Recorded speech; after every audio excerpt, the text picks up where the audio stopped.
And we're live. Wild. Yes. Back at it again. We're on what Can't episode? That's right. We keep the people fed. Exactly. Giving them the content they deserve as they get ready for work. If they're I know. America. Otherwise, Yeah. if you're in Asia like us, then you're getting ready for bed. You're trying to unwind. You know, Hey, like we can unwind. We can unwind with you. Yeah. Yeah, we're letting the people. We're wining and dining them. Maybe you're eating dinner right now. We're good dinner content. Yes, exactly. Like you're eating your food and you're watching us and you're leaving comments. Oh, hold on. I should open the comment section. Let me tell some people that were here and we'll see what's happening. Did you look at the moon yesterday? I mean, probably also today. It's pretty big. I did. I took a night walk. Yeah, it was great. I feel shift. Something's shifting in my life. Yeah. I also feel that way too. Do you know why? I read that okay, so the science is that your prefrontal cortex stops developing at the age of 25. But then I read a stat a few days ago. Don't ask me the source, guys. And the stat was your prefrontal cortex can stop developing between the age of 25 to 30. So that's kind of major. That means that decision making has been delayed for a lot longer in certain people. Potentially me, who knows? But I don't know. I'm just I think that's revolutionary. That's wild. I think that changes a couple of things. Yeah, it explains a lot. Yeah. Maybe too much. I think I have to journal tonight. Mm-hmm. Damn. Huh. I don't know. I had a quite a bad I had a work dinner on Tuesday and got really, really drunk. Do you like Not in a fun way. Oh. I yacked by the end of the night. It was bad. In front of the coworkers, back on your own. Oh no. Oh no. I have a bit more class than that. Okay. I went home. Yeah. Okay, good. Yeah. But yeah, and then that's just sort of shifted everything and set me back, and I was just wow, isn't alcohol killing my brain cells and stuff? Should I keep doing this? Something to consider. Yeah. But I love me a silly little drink. Yeah. Yeah. But no, this was no, just two of my coworkers were retiring. So it was just bottles and bottles of soju. I was just yeah. I just wanted to take a whole major baptism for the retirement and just wash themselves away in soju. Yeah, a bit much. But yeah, that's where I'm at mentally. I feel you. Yeah, the booze, the moon. There's a lot going on. Yeah. Tony pointed out that it is lunchtime in London. So basically, you're either having breakfast in America, you're having lunch in the UK. If you're in Asia, you're having dinner. That is all of the world, essentially. No, I mean, it's not, but run with me, guys. Hello, Kiran. Congratulations on your newsletter. We got so many newsletters, so much exciting reading and writing because all of us love to read and write, and that's why we're here. Exactly. It's a community of reading and writing. Yes. Super cool. Yes, sir. But it's a grub club. Brekkie, lunch, it's the grub club. Hello, boy. Yeah. Yes. Okay. What's your food of the month? Do you have a food of the month? What month is it? Oh, okay. We're literally on the last day of August. Yeah. So what's your food of August? So I found this cafe and hello, Sophie. Hello. Good morning. We're so happy you guys are here joining us. Hello, Alexa. Hello. Um, Hello. so my food of the month, I actually have one this month. So basically, I found this cafe in Bombay. It's in Bandra. It's called Boca, and it's brand new. It's the hot spot. Like literally, my father will send me like paparazzi videos because like celebrities, and they're always in Bandra. Like that's the spot to be. And so like they'll just always be like paparazzi videos of celebrities. And like 3 weeks ago, I actually went to the cafe. I walked out and I saw the paparazzi and I got scared. I was like, what is going on? Like, I don't want to be in the shot. I'm not looking too good. Like, I was really scared. And then they saw me and they were like, you can cross. Like, get the fuck out of here. We don't want photos of you. And I was like, oh, okay, thanks. But I was so startled. I didn't like look around to see who it was. And it turns out like it was a really big actor whose name I've forgotten because this isn't my line, but it was like someone big. Wild. At that cafe, they have this thing called Turkish eggs, which is basically like this wonderful like garlicky yogurt. And on top of that, they have 2 poached eggs, a lot of chili oil, some rosemary maybe or dill, I don't know, a couple of spices, and then they give it with sourdough bread, and it just tastes so good, and it keeps me full. That sounds really good. It is really Wait, good. I thought you don't like eggs. I don't. Oh my God, like, food of the month, eggs? It's more so like I'm not one of those people who's egg obsessed, who's like, I love eggs. I need to eat eggs every single day. I eat eggs because they're easy. To explain this, guys, as a child, I had an egg allergy. So that's why I have an aversion to eggs. But like they are very quick and easy. I don't really like making them at home though, because they do kind of smell. Like I would never, especially boiled eggs. I like to eat a boiled egg at like in ramen or stuff like that, but I would never make a boiled egg at home. They don't smell nice to me. Yeah. What's your food of the month? I just boiled some eggs. As I'm insulting you. No, I hate the smell too. So, but like I leave the door open, windows open, you know, Febreze the heck out of the place, and you know. Yeah. It's always a mess. But food of the month, chickpeas. Wow. Yeah. Put them on the frying pan a bit, or I made hummus. Nice. 2 days ago. They're just so versatile. I'm just like, wow. Allison Roman recently, like in the last 2 months, made a video called frizzled chickpeas, which is like a different way to say sauteed chickpeas. You should check it out. I mean, chickpeas, Allison Roman. I mean, I really like her recipes, like the 2 or 3 that I've tried. Yeah. So it's like, this might be for you since you're feeling the chickpeas. Chickpeas. Great. Oh, this one. Good. I see. Yeah. Cute. Yeah, I find it really easy to follow her recipes. They're quite nice. Yeah. And this looks good too. Okay, cool. I got something cute to try.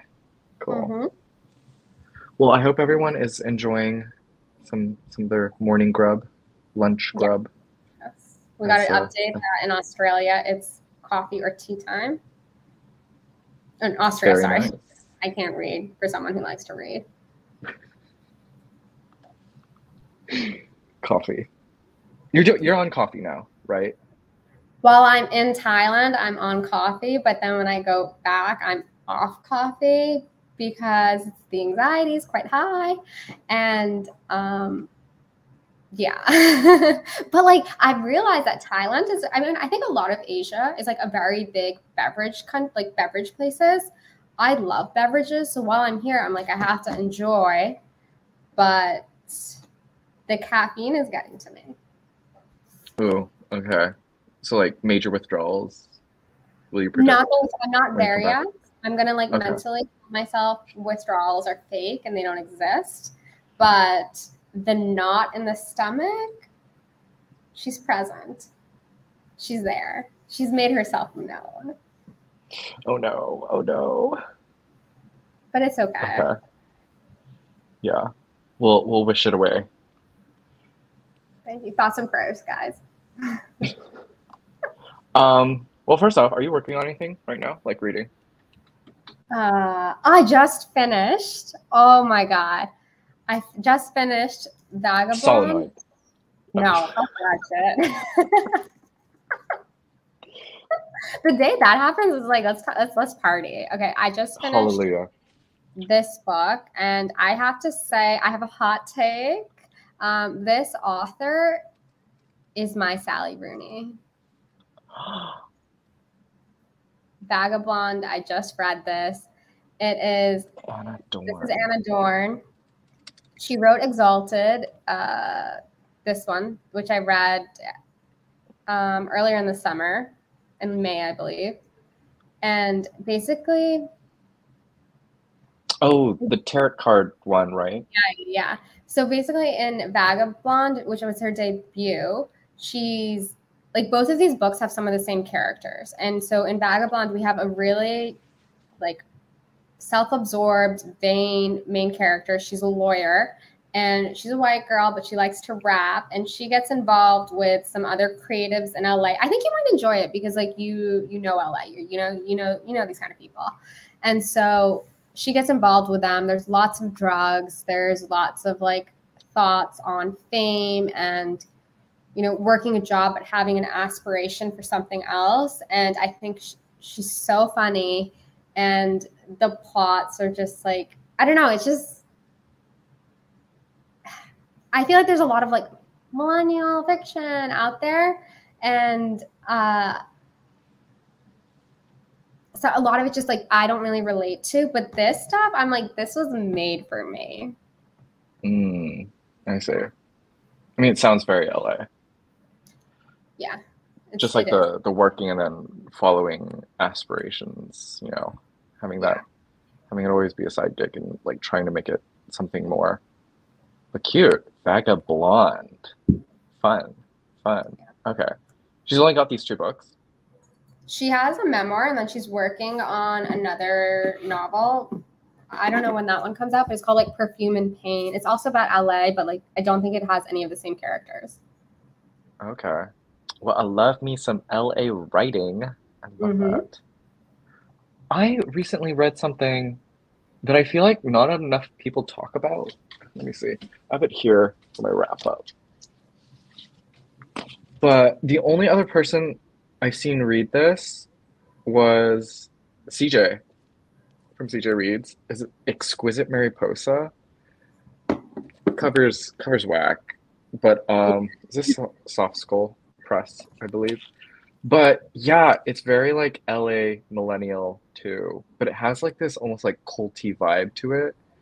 Yeah. With like sad girl, depressed, woman, and just like thoughts about the internet and love as well, and just like what does it mean to be alive. And yeah, it definitely feels like she was reading Didion and Babbitt's while she was writing this. But yeah, it just feels like very culty, like it like deserves some kind of like underground love. Like yeah. But yeah, it was cute. I enjoyed it. It's a lot of fun. Yeah. But now, well, I finished Roman Stories. What did you think? What's the verdict? It's all right. Oh, okay. It's all right. Actually, what's happening is I'm enjoying my talk with Monica and Kat, Kat's Field Notes and Dog-Eared Musings. Like, we're having really interesting conversations about like what the book deals with like expats, outsiders, microaggressions, and how everything sort of adds up and affects all the individuals in the book as a whole. So that's been really fun. But overall, I don't know. Like, I like Lahiri, but it just feels like she's not like piercing the center of any of the stories. Yeah, she's just like dancing, beating around the bush, and then the story stops. And then you're just like, oh my God, we were almost there. Why didn't you take us there, Lahiri? Yeah. And then, it just stops short. It's like she's blue balling. Lahiri's blue balling. Yeah, maybe in the next one. But Yeah, it was alright. But tomorrow is September, and oh, putting out a newsletter in like an hour or so. But Exciting. yeah, I mentioned that I'm doing a Didion run, so I'm doing a bunch of Didions for September. Um, do you want to buddy read either Run River? Do you have that one? I do not have that with me, but I've read it before. Oh, you have. Are you going to Yeah, reread it's a the fun one. stuff that you have read? Um, I was looking into like more backlist stuff, so I have all my vintage internationals. But Yeah. yeah, it's just like a slew of like the more less popular stuff. Mm. And I was just like, I feel like I don't know. I cause like there was a time when I would just like reread all of like Didion stuff. Like I read like Play It As It Plays like I want to say like 5 times. I've Yeah. done like Run River twice, and then Year of Met. Yeah, just like the popular titles I've done like a bunch of times. Yeah. What I Didion have you read? so I've mostly just read her nonfiction, but like not a full collection. I've read a lot of the stuff from Slashing from Bethlehem, Mm. mostly like in class. And I think we've mentioned this before, but I reread on self-respect about once or twice a year, and that time is coming up soon. And I mean, that's such a good essay for everyone to read. Um, so yeah, the reread of that essay is eminent. Is Yeah, that the right? you, I think so. I think it works. What would Didion say? No, yeah, you're right. Like, I think like that's one of the like I've read that essay like a bunch of times, and I just grab something new from it with every reading. Mm-hmm. Um, and like even from like age 16 and reading that is much different, so much different than when I recently read it like 2 or 3 months ago. Yeah, But yeah, stellar essay. yeah. Here it is on Vogue's website if you guys are interested. It is so good. I recommend. We both recommend. It's a stamp of approval from us. And Charles too, I think. I Yeah, think I sent it to Charles, yeah. She got yeah. 3 stamps. Three That's stamps. certified. Yes. A plus plus plus. Yes. Yes. Um, so I'm really scared. I so on Instagram I asked for questions and they're all Oh, anonymous. I'm really scared to open. oh, let's do it. Let's go. Let's go. Should I? Should I? Yeah, let's Okay, okay. Okay, first question. It's I do can you see? it's No. white. Okay, it's from what is this app called? NGL. Um, okay. Oh, okay. Dogs or cats? So like I wasn't really socialized with pets a lot as a child. So like I'm like they're the same to me. Both are quite cute. I don't really like have a favorite. Yeah. Would you ever get a pet in the future? Um, Sometimes I do think about it. If I were to get a pet, I'd probably get a dog if that says anything. But it is a lot of commitment, and as Brian pointed out, I do travel quite a bit. So it's like that seems like an added stress that I'm not sure when I would be able to tackle. What about you? Yeah. What's that thing that Fran Lebowitz says? Like, she never understands why people willingly let animals into their home. Also that. But it's also, yeah, it's like a major responsibility, and I'm also like not home a lot Yeah. to take care of an animal. Yeah. But I recently read, I sort of buddy read this with Yena from Modern Ajma, but we did The Boy and the Dog. That's such a And it's cute about cover. a dog. It is, isn't it? And it's such a Yeah. cute story. It's really sad. I think she cried at the end. I teared up. It's like I probably would it's have kind of cried lovely. too. Cry all the time. But it's like Japanese Shiloh. It's so Oh, adorable. So I'm like canine leaning at the moment Yeah, for dogs, but yeah. Okay, that wasn't as bad as I thought it was. Okay. Next. Oh, favorite book of the year so far. Favorite. Oh, I'm gonna have to say it's tough because just the stuff that I've read recently is what's top of mind for me. But Angels by Dennis Johnson, which I just finished reading this month, like knocked everything out of the park for me. Then again, I'm like at this point, I'm like, I don't know what else have I read this year, but I thought it was so brilliant. It's incredible for a debut. It also does lean into the things that I'm interested in. There's a lot of like exploration of religiosity in America, and it's really dark and gritty, and just, his writing is so dark, and that's what it is for me. What about you? Have we talked about Dennis Johnson? You did Train Dreams? Yeah, I talk about it all the time at this point. I think I want to read through everything. Yeah, so yeah. He also has done Tree on Fire, which is pretty depressing. Jesus' Son, which is a collection of like connected stories. So good. Yeah. Which one is it? Is it Emergency in that one? By Dennis Johnson. Yeah, you're on something. Yeah, that one. I don't know. He just creates the like gritty America so well, like unrepresented America. And I want to see if he had a Paris Review interview, and he doesn't. But sorry, I interrupted you. Oh no, that's crazy. What? Yeah, no right. Paris Review interview. That's wild. Yeah, I think more people need to talk about him. Yeah, or, like, we need to bring him back. I'm doing it. Bring him back in. Yeah, Angel's Dreams. Okay. That's a novel. Yeah. Angels is a novel. It was his debut.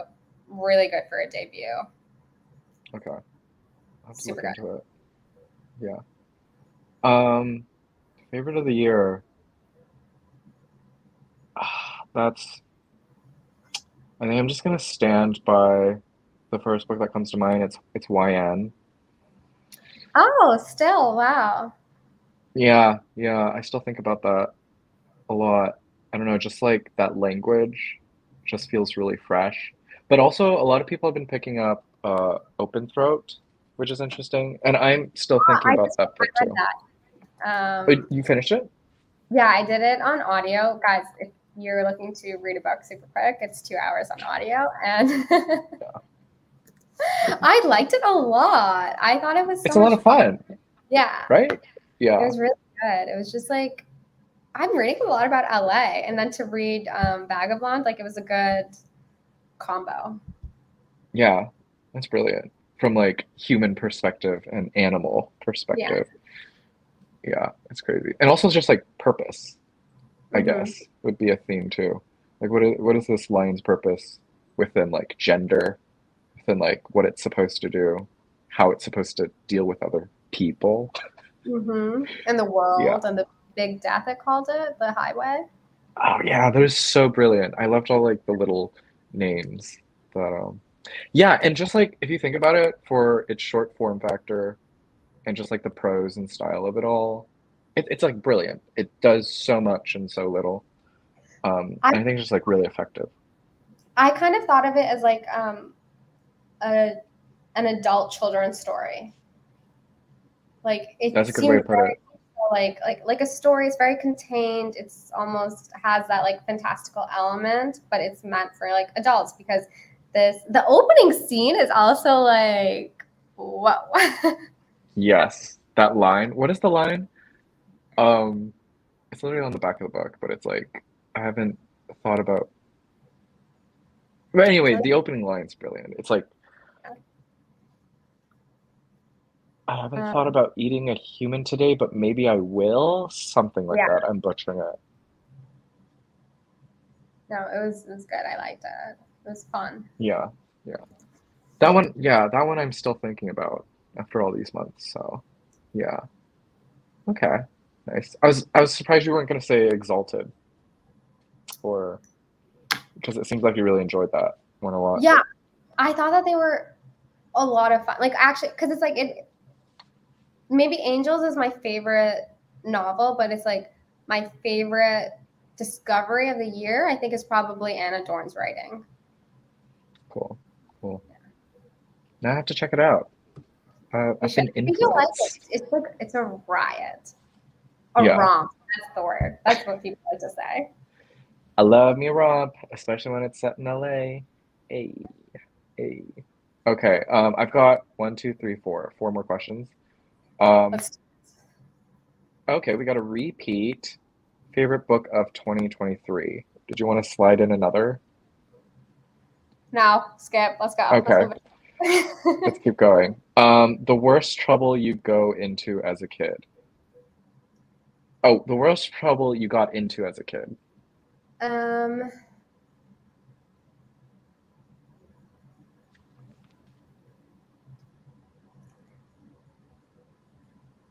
That's a tough one.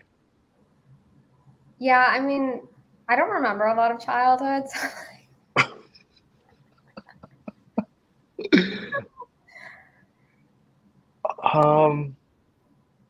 I'll go. I think this one time, I was riding my bike and then somehow, like my baby brother was riding on the bike with me, and his leg somehow, like he slipped and his leg got like stuck and trapped in the bike, and then like the bike fell over and then he fell over and I fell on top of him. Yeah. And then this was like, I don't know, don't ask me why, but it was like 7 in the morning on like a Wednesday. And then I was just like screaming and crying for help and like shouting at the neighbors to come help me because I couldn't get like his leg was stuck, so I couldn't get it out. And then someone had to like get like a lube, a lubrication for like your tires. Okay. And, like, just like rubbing it on my brother's leg, and here he is just like screaming and crying, and I don't even know where my mom or dad was, but yeah, someone almost called the police.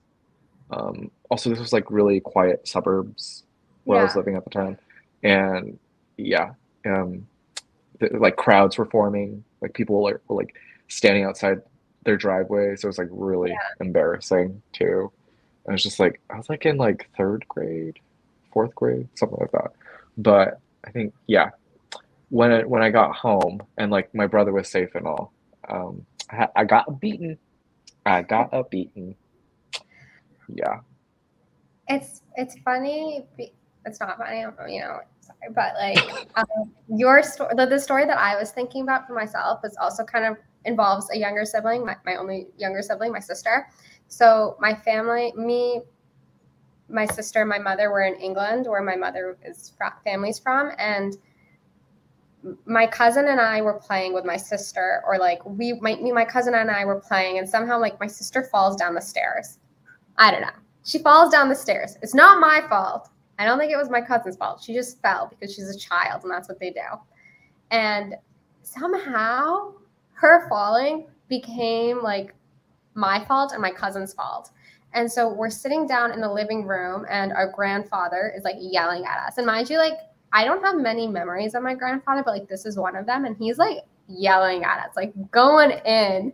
And we're just like looking up at him like, we didn't do anything. It's not our fault she fell and she's fine. But yeah, younger siblings are always just making our lives difficult.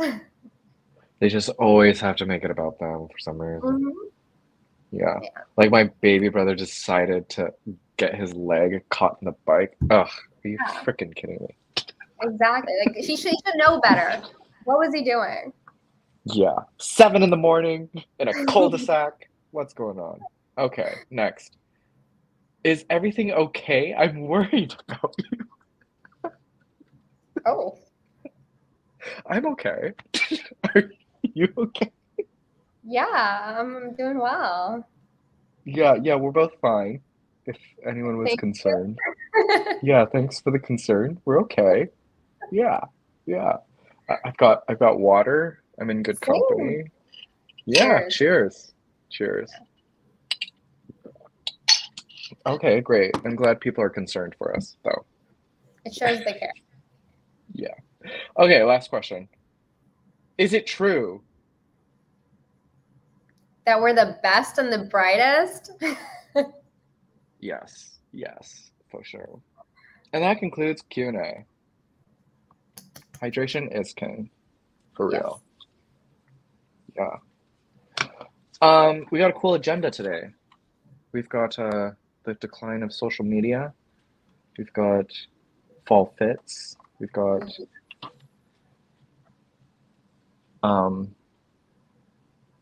ooh, are you working on a fall TBR as well?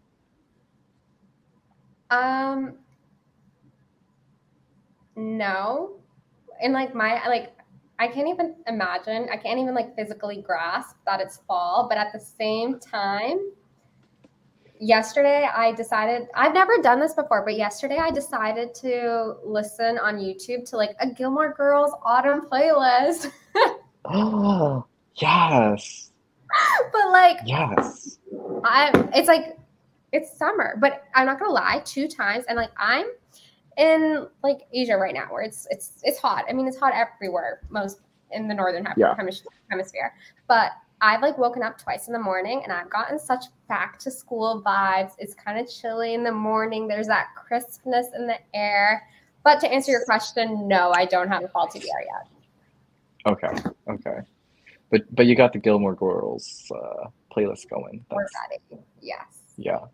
I've been thinking about rewatching that. Oh, I rewatch it all the time. It's like always in the background somewhere. Really? Okay. Yeah. Yeah. I was it's gonna be in the newsletter, but I talk about it a bit. I want to watch Felicity. Have you watched Felicity? That is a movie from 1978. It's a TV show by J.J. Abrams. But it's about a girl. I watched this like TikTok about like 1998? yeah, I think that's about right. Okay. But it's about this girl. Her name's Felicity. She like graduates from high school and then does her first year at NYU as a freshman. That's what it's about. Oh, nice. Yeah. Yeah. I Okay. was just thinking about that like idea, like what if I had moved to New York when I was like 18, 19?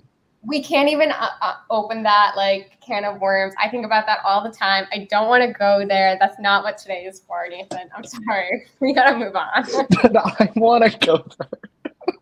I mean, for fall at least. It like weighs on my mind often. I think about like, what if I had gone to college in New York? Yeah. But like okay, no, don't think about it. But like NYU freshman year. Did you see that TikTok as well? That there's like nothing like being a freshman at NYU and like walking around. Yes. Exactly. Yes. Did you send that to me? I forgot. But okay.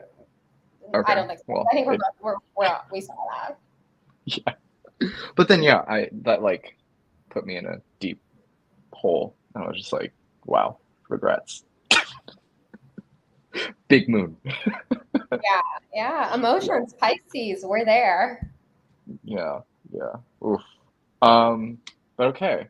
Should we jump into this article? Yes. But to answer your question, yes, the meeting minutes will be circulated within the group. Everyone, please, like, eyes on the prize. I don't even know what MCU is. It's probably the Marvel universe. It's probably some like whales, like something whales related. We'll see. But yeah, Wales is better than NYU. I'll give you that. Okay, so yes, we're talking about literally the Atlantic should pay us how much we've been talking about them. Yes. Oh, like, it is Marvel. You were right. I don't know anything. I don't even know what constitutes like Marvel. Like, what's the other one? Like, they're the same to me. Like big blockbuster superhero hits. Yeah, like that other universe, and it's one and the same. But yeah, the Atlantic. This video is sponsored.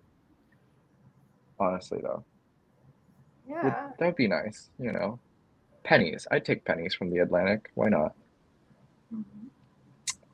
But yeah, age of social media is ending. First off, Should have begun. what was your first like first impressions? Like, what was your first foray into social media as a lurker? Yes, I was a lurker. So I didn't Like, have a did you my have Facebook? yeah, I had Facebook, but I wasn't allowed Facebook until like senior year of high school for whatever reason, something like that. I got Facebook late. I did not have MySpace at When all. did you get a flip phone or a I had smartphone? a cell phone from a very early age. It might explain a lot about me. Like I had the chocolate cell phone. Like we've been connected for a while. What about you? Okay. Um, I think it was beginning of high school. I got this thing called the Clam. It was a flip phone from Virgin Mobile. It was Mm-hmm. horrendous. Um, and I got a MySpace. Whoa. Um, yep, had a playlist and everything. It was great. Um, yeah. Actually, one of my first friends on MySpace was a magician. A female magician. Anyway, I think that's another story that I might have to another lifetime. But yes, and then like also heavy on AIM Messenger. You too? Love to see it. Love to see it. And I also had MSN for the British people here. Like I had that because of my cousins. So Oh, cool, cool. Were you yeah, talking to like friends more or like relatives? friends mostly, but like I don't know, like two cousins. Like I don't know. Ones on MSN. Yeah. And then after that, yeah, I got a Facebook. I want to say like junior year of high school, but didn't really use it. Really just to like snoop on high school people that now I don't even care about.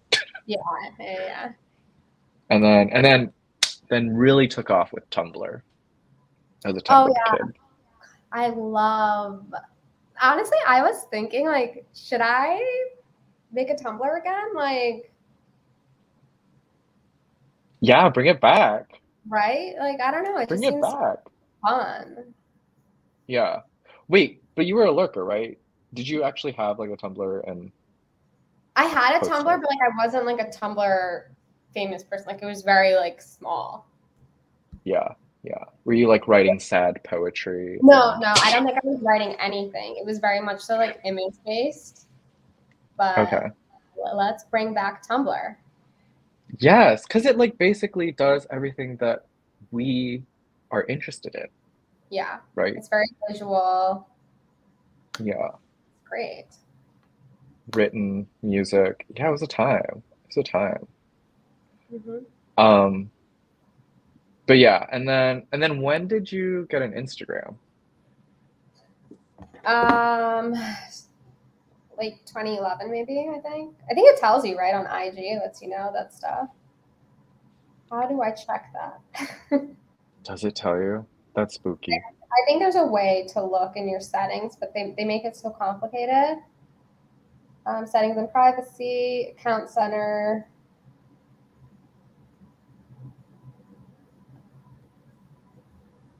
I don't know. This probably isn't that interesting for people, but I've had it for a long Oh, time. We've been like on. yeah. Did you Go ahead. did you ever feel like you needed to like seriously post stuff? Was like what was the first time you felt like you could use Instagram as like more than just a place to share pictures? What are Like you it could asking? do something. Because like I recently had a talk with a friend not too long ago about like her if she had started Instagram early, she would have been in like the pool of like Brittany Bathgate and like these Hmm. early Instagrammers who are now just like major influencers just sitting on bank. Okay, I do kind of think about like, okay, so I just checked my IG. I got it May 2012, and you can find that up if you go into your account settings, about your account. Anyways, I have thought about like, had I started a blog first, right? Because that's, I think, very much so related in this conversation about influencing and about the age of social media. And in some regards, I don't really think he talks about blogs that much. I actually think there's a lot of things that he missed out on in this article. But I do sometimes think about, had I been brave. And I don't think that, because I used to spend a lot of time, if we're talking about like social media, like it wasn't for me just like Facebook or whatever. Like I spent a lot of time reading fashion blogs. Like that's where I would go to. And I do think about, had I been brave and done that like, because if you were early and you stuck it out, I do think that you could have gotten to that level. So yeah, I think about that sometimes. Yeah. Yeah, I'm surprised that like he didn't delve into sort of these like, not that blogs were niche, because I think as like the internet was growing, there were just these, like the database wasn't there, you know? And these blogs that blew up were just like moments and pinnacles of cultural exchange, but like cultural gathering. I want to say like Tavi Jevonson and Yeah, what she did with like Rookie Mag and everything. Yeah. And that just like created such, I want to say, a cultural shift in what it meant to be a girl online, fashion. And then when she was doing like Fashion Week too, I thought it was like mind-boggling that like yeah, the online world was meeting into the physical world, yeah. that it was creating opportunity to be offline and make something of yourself. Kind of crazy to think about. Yeah. And that as like, I would guess you would say, um, the physical manifestation of what he says, like social media. Um, he says like in the second paragraph, never meant to be a natural way to work, play, and socialize, though it did become second nature. But yeah, I mean, if you think about all the moments that you've been lonely and went online to like seek comfort and shared interest and stuff in blogs and stuff, then, you know, if you could bring that space online to offline, it's a beautiful moment, isn't it? Oh, it And definitely is. But I don't think yeah, that when I was that age, I don't think I was, one, I don't necessarily think I was aware that I was lonely. I think I was just more so like, my IRL friends aren't interested in this. And somehow I was finding online that there were people who were interested in like fashion and art, but I wasn't engaging with them because I didn't feel mm, comfortable doing that. And I think it's like, now I'm able to have a YouTube video channel and talk about books on the internet. And like, now I'm actually seeing like, oh, my interest, I'm able to speak about that online and form community. And, like you and me have FaceTimed, like Kieran and I have met in person. I met Sophie, like you've met Sophie, like, you know what I mean? Like that stuff is happening, but it's only happening now because though I was a very online child and now still am a very online person, it's only now that I'm willing to engage with it in that capacity. yeah. Like, what made you like, what brought that engagement out and made you like express yourself in this way? What brought it out of yourself? So I think people don't know this. I think I might have mentioned it in one of my very, very early videos, but before starting BookTube, my friend and I did have a YouTube channel, and it did not garner a lot of viewers, like subs, but we did that for like about a year. And I think that experience, because I did it with like my best friend and I wasn't alone doing it, probably gave me like the courage and the knowledge about like how to do it so that I could do it for like BookTube. And in some element, I do think I'm also like, I have been someone, I like entertaining. Like I like being able to make people laugh. And I think like BookTube allows me to kind of do that. But at the same time, I don't think that would have been possible had I not like forayed onto YouTube making videos with my friend. Like that was a necessary step to get to here. Yeah. Was that also BookTube, the account share with your friend? That was just like living life. Ooh, cute. Wait, do those videos still exist? Yes, but that's mum's the word, you know? Like we'll talk about that offline, off the record. Gotcha. Okay, very interesting. A few paragraphs down, he says, social networking involved connecting, not publishing. Well, So that totally takes out the whole blog sphere. Well, I think it's like, okay, in some regards, so I did some research, not much, guys, but I looked into this guy. He's like 46, so that makes him an actual millennial, I think. But I had a few complaints with this article, one being that I do think part of that goes into like who the readership is of The Atlantic. Maybe they need more hand holding when it comes to explaining like what the internet is and like what social media is. But I felt like this distinction between social media versus social networking, to the author, it was very important.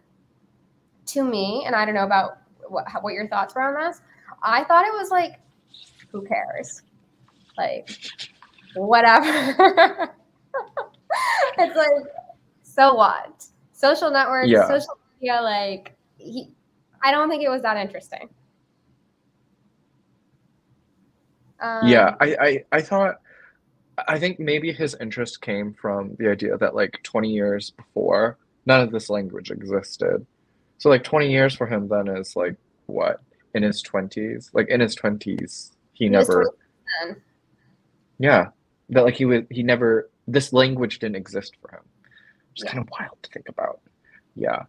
But for us who, I want to say like kind of grew up online, that like yeah, I don't see much of a difference, and I don't find like the what entomology Yeah. or the difference between the two is really that crucial. But yeah, he did bring up some interesting ideas about like the purpose of social media, and that purpose isn't there anymore.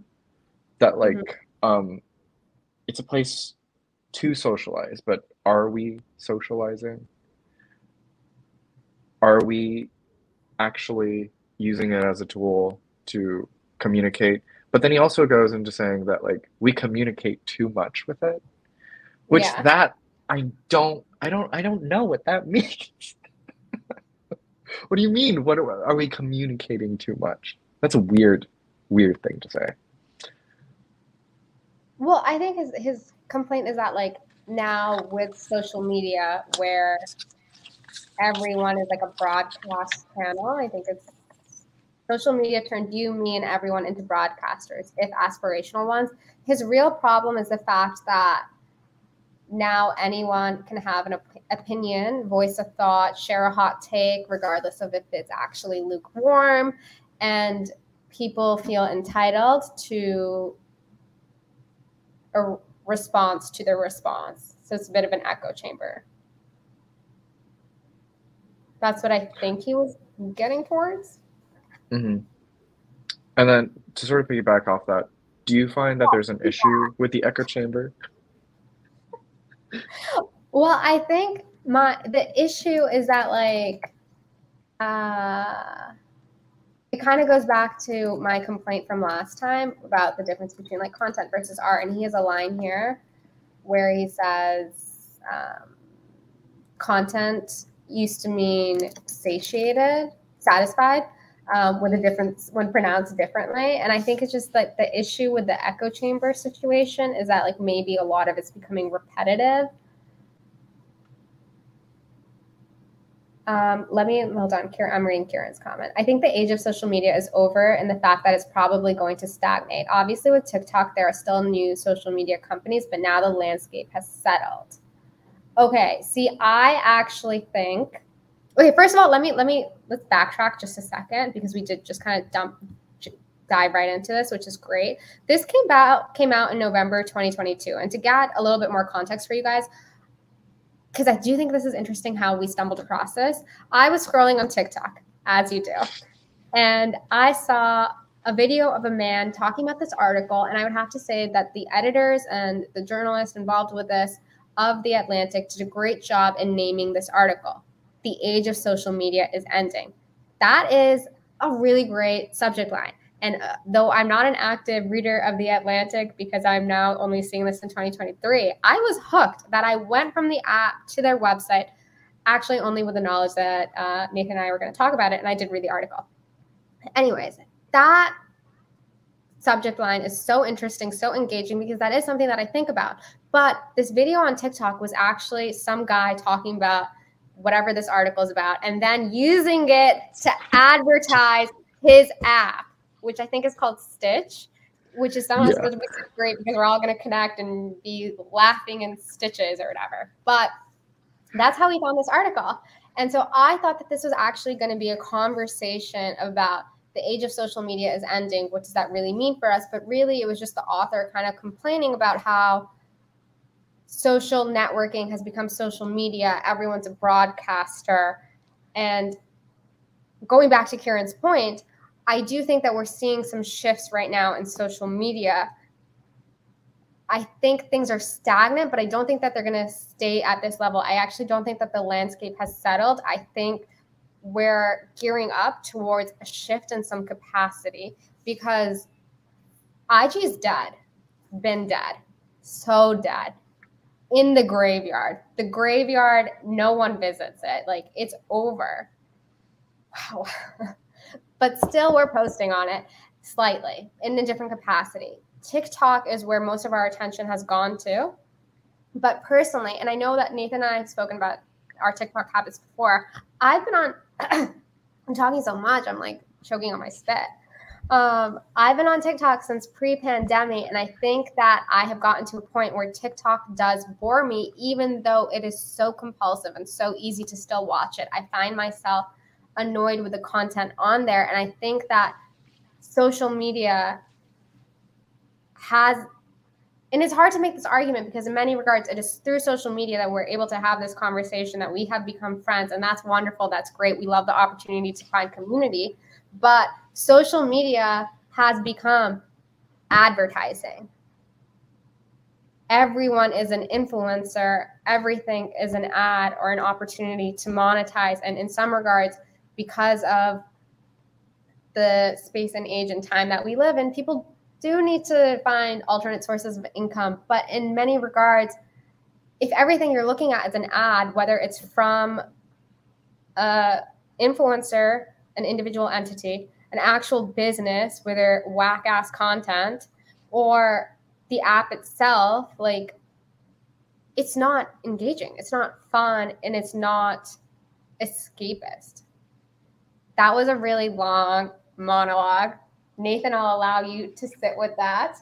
Everyone in the comments, take a second, come at me, let me know. But I have lots of thoughts on social media, and this article just wasn't it for me. Yeah. Please don't choke on your spit. I know. I'll let you cool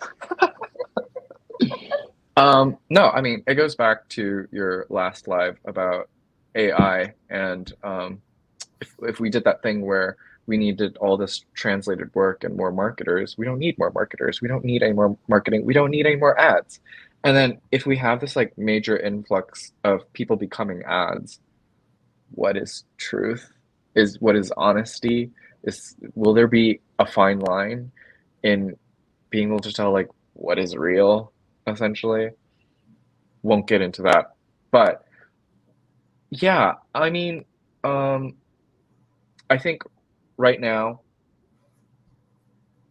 social media is dead in the sense that the landscape is dry. The earth is crumbled and dry, and it's in a drought, and I'm not exactly sure where it goes from there.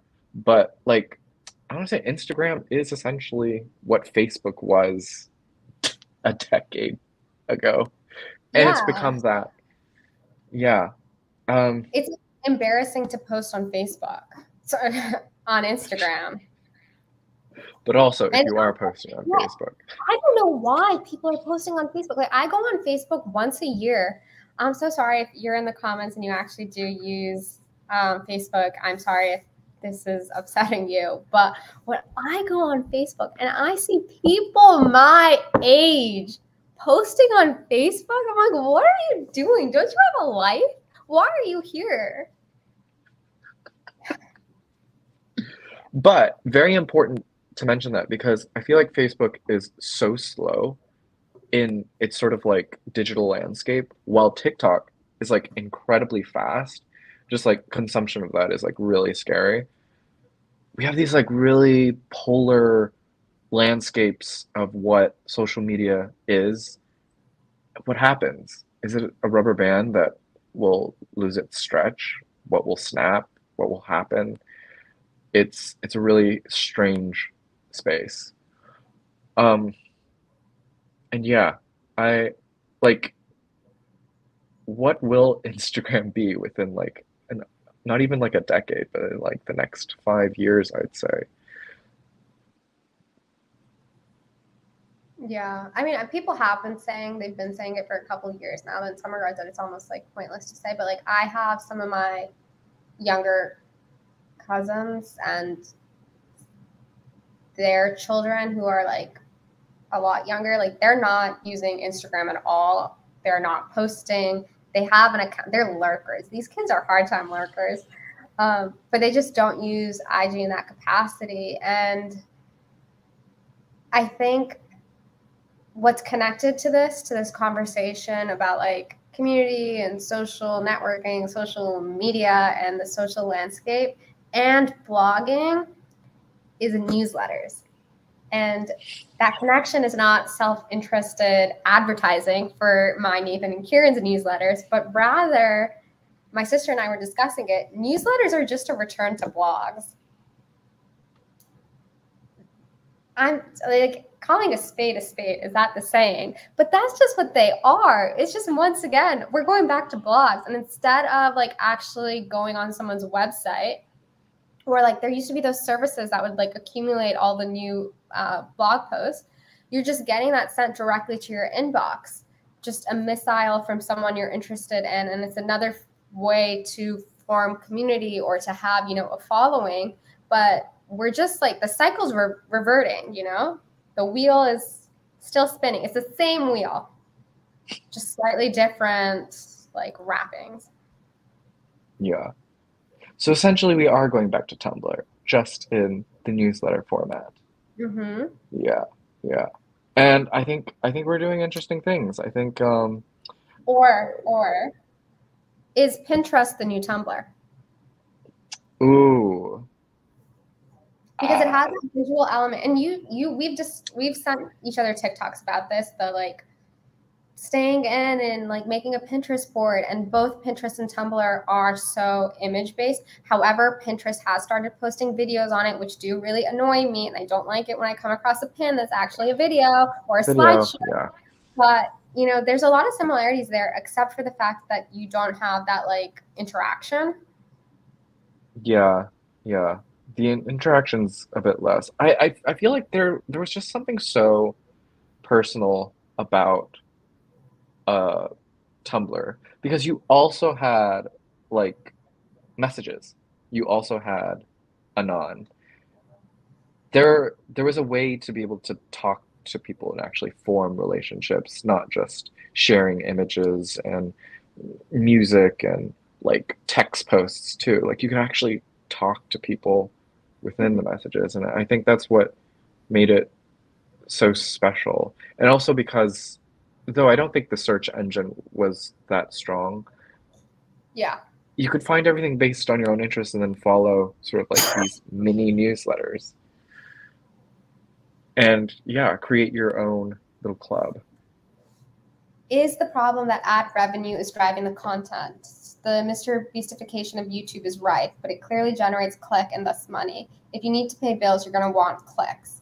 Yes. However, I think about this so much, and it grates me to no end.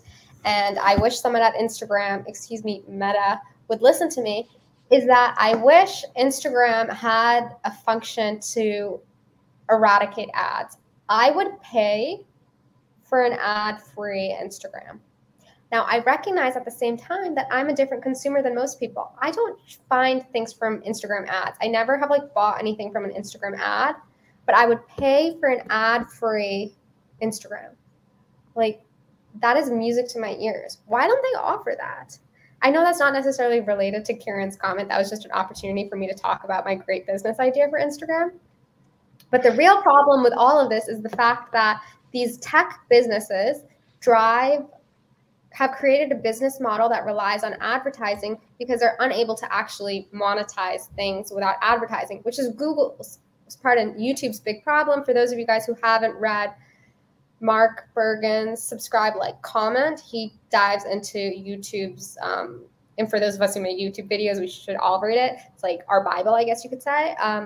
He talks about how YouTube was unprofitable for many, many, many years. It's only like recently that maybe they've turned a profit, but the only way they were able to do that was through advertising and, selling ad spots to companies. And ad revenue driving content is a huge problem, and you see that especially in media, in which that's why so many like let's take for example Vogue, because I may have worked there at one point.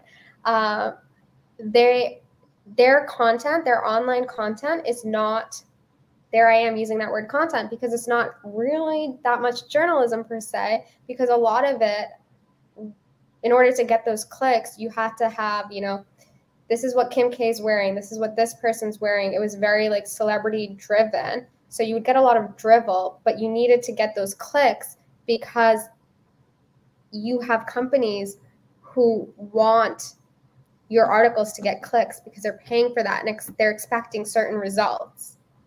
So ad revenue is ruining everything. Ads are the real blight of our society, not smoking, not sitting, not paper straws. If those of you guys haven't seen, paper straws are worse than plastic straws. The real problem is advertising. No, but maybe I should. That sounds like a great name. Yeah. I feel like I'm talking so much, Nathan. I'm like really sorry. No. I think this is a subject that we've all been thinking about, but you especially. I mean, I think every day we talk about how Instagram is dead, don't we? Mm-hmm. And shitification, that is such a great, wait, how do you spell that? Oh, also, it's really cool because I'm in Thailand right now. So like when I Google, because they use like the Buddhist calendar, I believe, when I Google articles, like this one from Wired, January 23rd, 2566 BE. The first time I saw that, I had a heart attack. I was like, what simulation am I in? What's going on? Like, I was freaking out. Hold on. Tony, is this what you're talking about? Is this the article?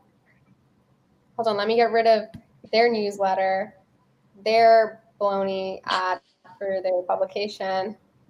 Yes, this, right? Okay. I thought it was a book. Yeah, me too. I thought it was a book too. And I was like, let's get that. Like, Amazon, where you at? I typed it into Goodreads. I was like, why isn't it showing up? Okay. Oh, I love that. Here's how platforms die. Yeah.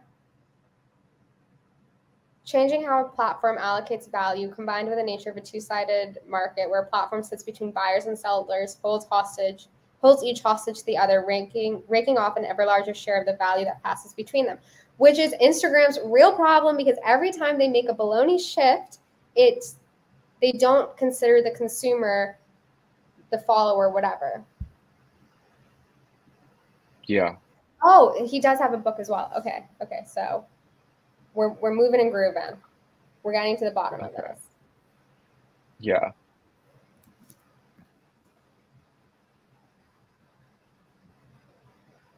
Oh, he has like lots of books on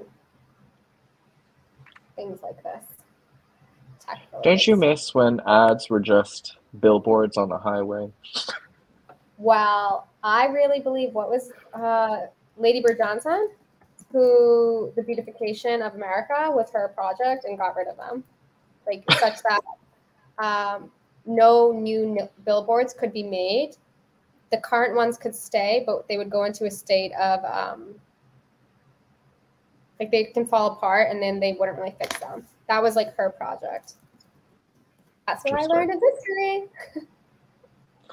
Putting her education to use. Yeah, the Highway Beautification Act was her little project.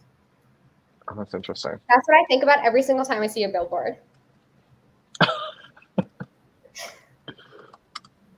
Or like a digital ad.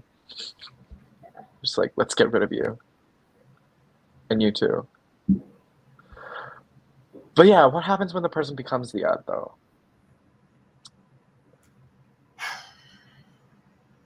What do we do with that?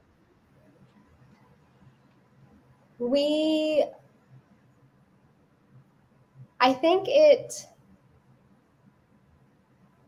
slowly erodes the trust you have in that person. Now, understandably, we're talking about a parasocial relationship, but I do think a small little nugget of like doubt starts to form. But that could also, yeah. I do have to add that like I am someone who's very like, I'm not necessarily the most trusting person in some regards. So that's like very much so my take. Others might be more susceptible to influencer marketing. Yeah. Also, like if I think it's easy to see when like it's a product that they believe in or not. Mm-hmm. With how like the only person that comes to mind is like Brittany Bathgate and how she uses like Vestiaire all the time. And it's like, yeah, a site that she uses because she's always like hunting for, you know, archive stuff or like older pieces and stuff. And it's such a great space for that. But like, I think it's easy to tell when they're like either reading from a script or if they like actually believe in the product. But it's like this odd. Yeah, go ahead. It's just odd. That's all I wanted to say. No, I was gonna say is I think there has to be a really good like alignment between brand and influencer brand, like the influencer, the talent, because otherwise it feels really off. Like there are a few influencers that I follow who are kind of like run in the same circle, and they do an ad for like an Uber competitor kind of thing, and I'm like, why are you guys doing this? Like, yeah, you know, but like Brittany Bathgate and Vestiaire, that makes sense. Like she shops there a lot. If you were using their product beforehand and then you get on it and you do it, fine. But at the same time, and this is what I would love more knowledge on. Well, not really love, but like from a gossipy love capacity, not like I actually really want to be working and figuring this out. But how many of those influencer-based things actually do traction into sales? Like in the regard for Vestiaire, which is like people would have to download the app, they have to make an account, and then they have to purchase. How many are actually converting, businessy words, from Brittany versus those who wouldn't? Do you know what I mean? Like that's... Yeah. Let's ask her. Let's ask Brittany. Yeah. Is she converting people? Yeah. But no, yeah, like identities have to align. There has to be some kind of alignment through it all. It just can't be, yeah, like an Uber competitor, just something random like that. And yeah, and then I think, yeah, within those alignments, you can kind of tell like when it's working and when it's not working. And yeah, but going into this article, oh, I loved this bit. I'm so behind on my Flickr. Yeah. I was like, whatever happened to Flickr? I thought that was really funny. It was just like, did people use Flickr? I feel like most people who had a DSLR used it as just like a portfolio Well, the in a thing that's sense. to me is that like sometimes when I'm Googling things or like trying to find photos for stuff, like sometimes I will somehow end up on someone's Flickr page from like 10 years ago. Like their stuff is still showing up in search. Which is a good sign. Like, and I'm surprised that like Flickr hasn't like gone under. It's like still a place that exists. Yeah. But I left the line that followed after. And he was like, "What does that even mean? I recall wondering, but now the answer is obvious. Creating and consuming content for any reason or no reason. Social media was overtaking social networking." But yeah, it's going back to this sort of like creating and consuming content and this overwash of it. Um, Mhm. yeah, I I mean that going back to episode 2 of our live, but it's like, yeah, it's that weird space of there's way too much content and so little art. Is that true? Or are investments?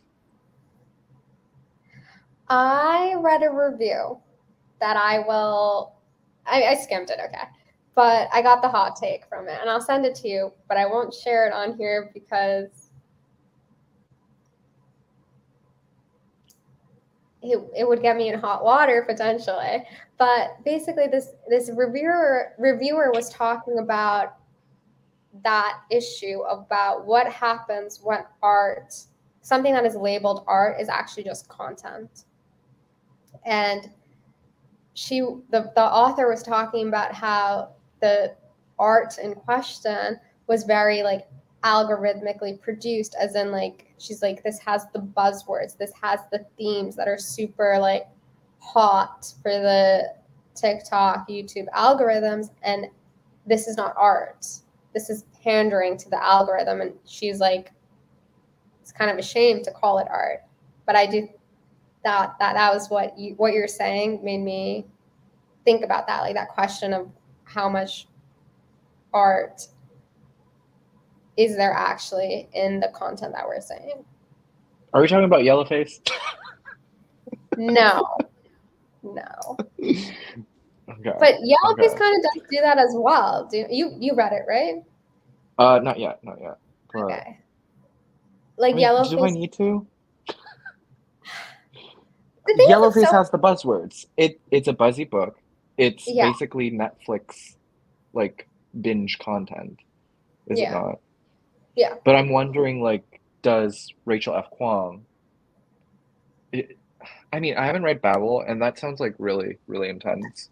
So Yeah. I'm sure she's like incredibly smart. I've listened to an interview. She's like pretty smart.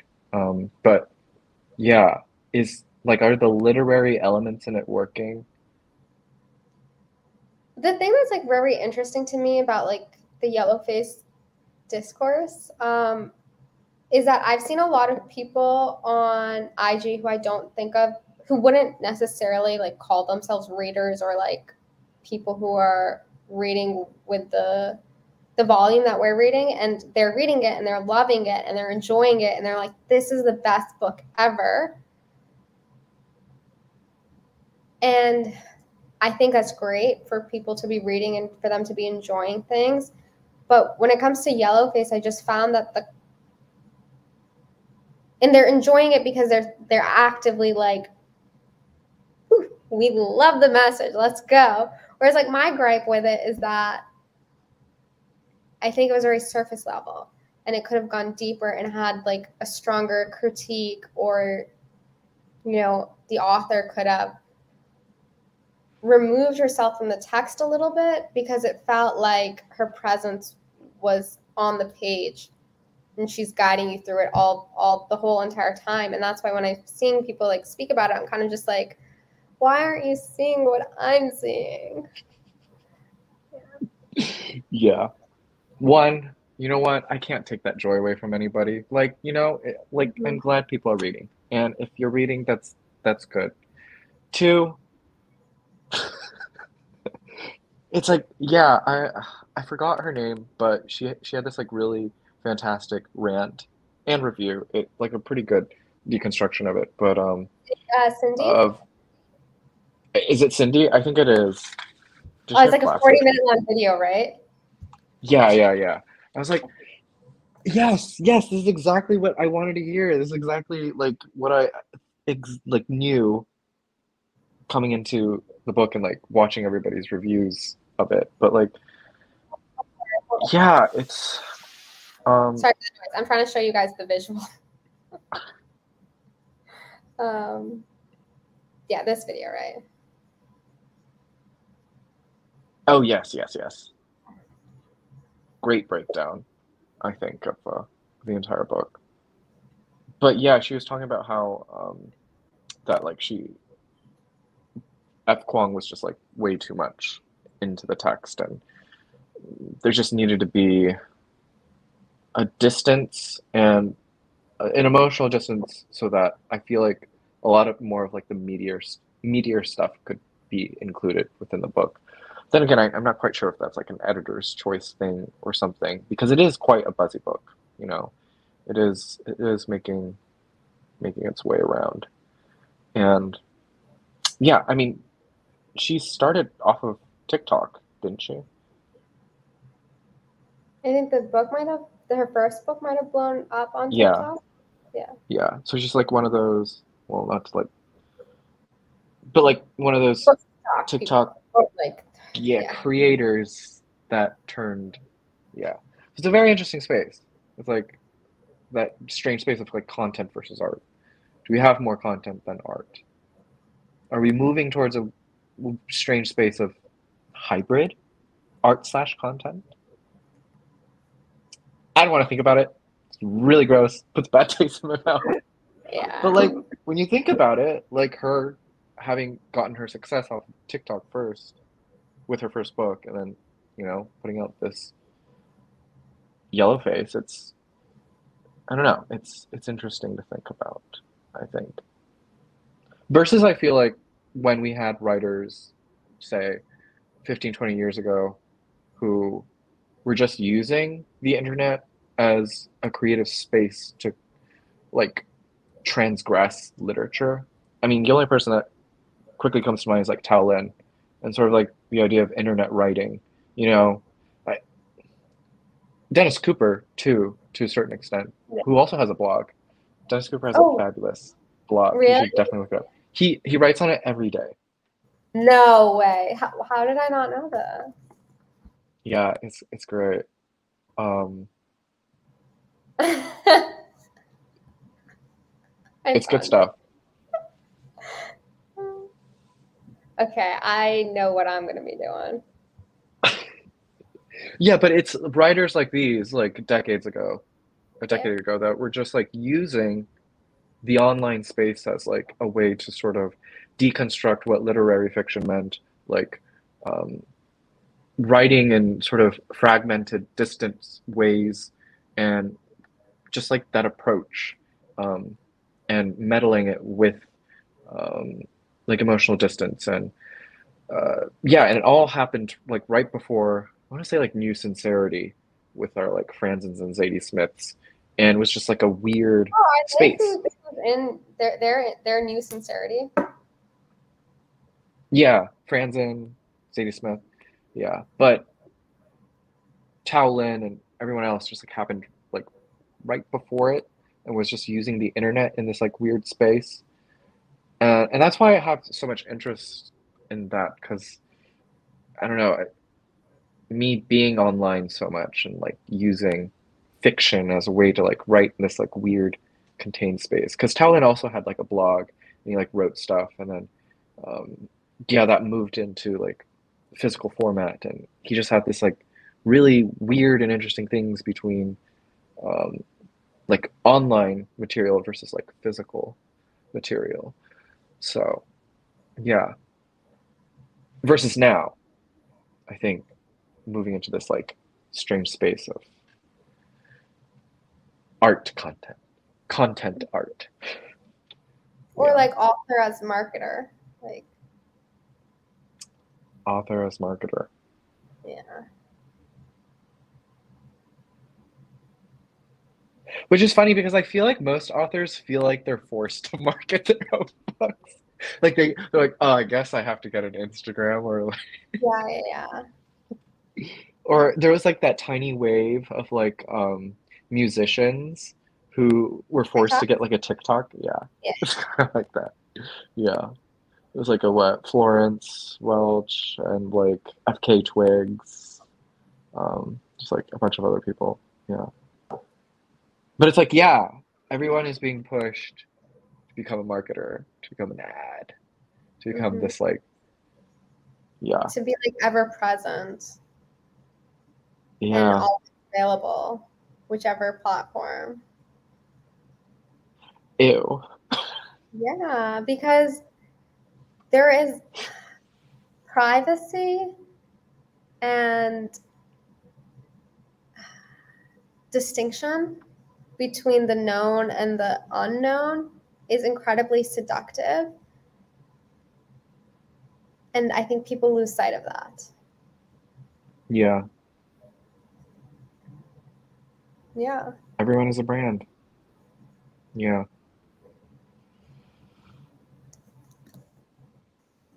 yeah. But yeah, I mean, when was the last mysterious person you've met? Does mystery still exist? Um, wow, that's a really good question. I mean, the only way that someone can actually be like mysterious is you see a stranger pass by you. You have no interaction with them. You don't know their name. You don't know their email address, so you can't Google that. You don't have their name, so that you can't Google name and location. Like, that's the only actual way to really have a genuine mystery in someone, because it's just it's also available. Like, even if there's a mystery of like you don't have someone's, you can't read someone's mind, but I can still stalk. I can still find your Twitter post from 10 years ago and like, you know? Yeah. Okay, okay. But do you trust people who don't have an Instagram? You know, Charles is the only one I've met. I was actually, as you're thinking about that, the mystery, I was like, I do think Charles has that He's mystery got because mystery. he's not on Instagram. Yeah. You know what I mean? Like, so, Yeah. The way I had to hunt him down, I was like, but I how think, do I find? yeah. Yeah. But Oh I yeah, think, yeah. I guess you're right. yeah. But like, if Charles. someone doesn't have an IG, like, because I know like part of the discourse was like on TikTok, like not having an online boyfriend is like super hot. Like, that's desirable. That's what you want. You want a guy who has like 200 Instagram followers and 0 posts. I also think that's kind of sketch. Yeah. Like, so Yeah. you're using your DMs, you know? Yeah. Yeah. Concerning. Concerning. But yeah. Then do you think there will be this sort of like wave of people getting offline, meaning deactivating Instagram and removing themselves virtually? Will we have So more people out in the world touching and less grass. online? Yeah. Um, Pet well, what I cat. find so interesting is that sometimes I see, so like, and unfortunately, I realize how much this makes me sound like I'm on TikTok, but I was on TikTok 2 days ago. I'm pretty sure this is 2 days ago. And I saw this girl make a TikTok about how she's like, I don't have an IG and I'm thriving. And then people in the comments are like, oh my God, same. I don't have IG. I don't have Twitter. I don't have Facebook. And I was like, you fucking clowns are on TikTok. What do you think this Yeah. is? Like, are you dumb? That makes me so mad because I'm just like, if you're actually not on social media, that means you don't even have a TikTok.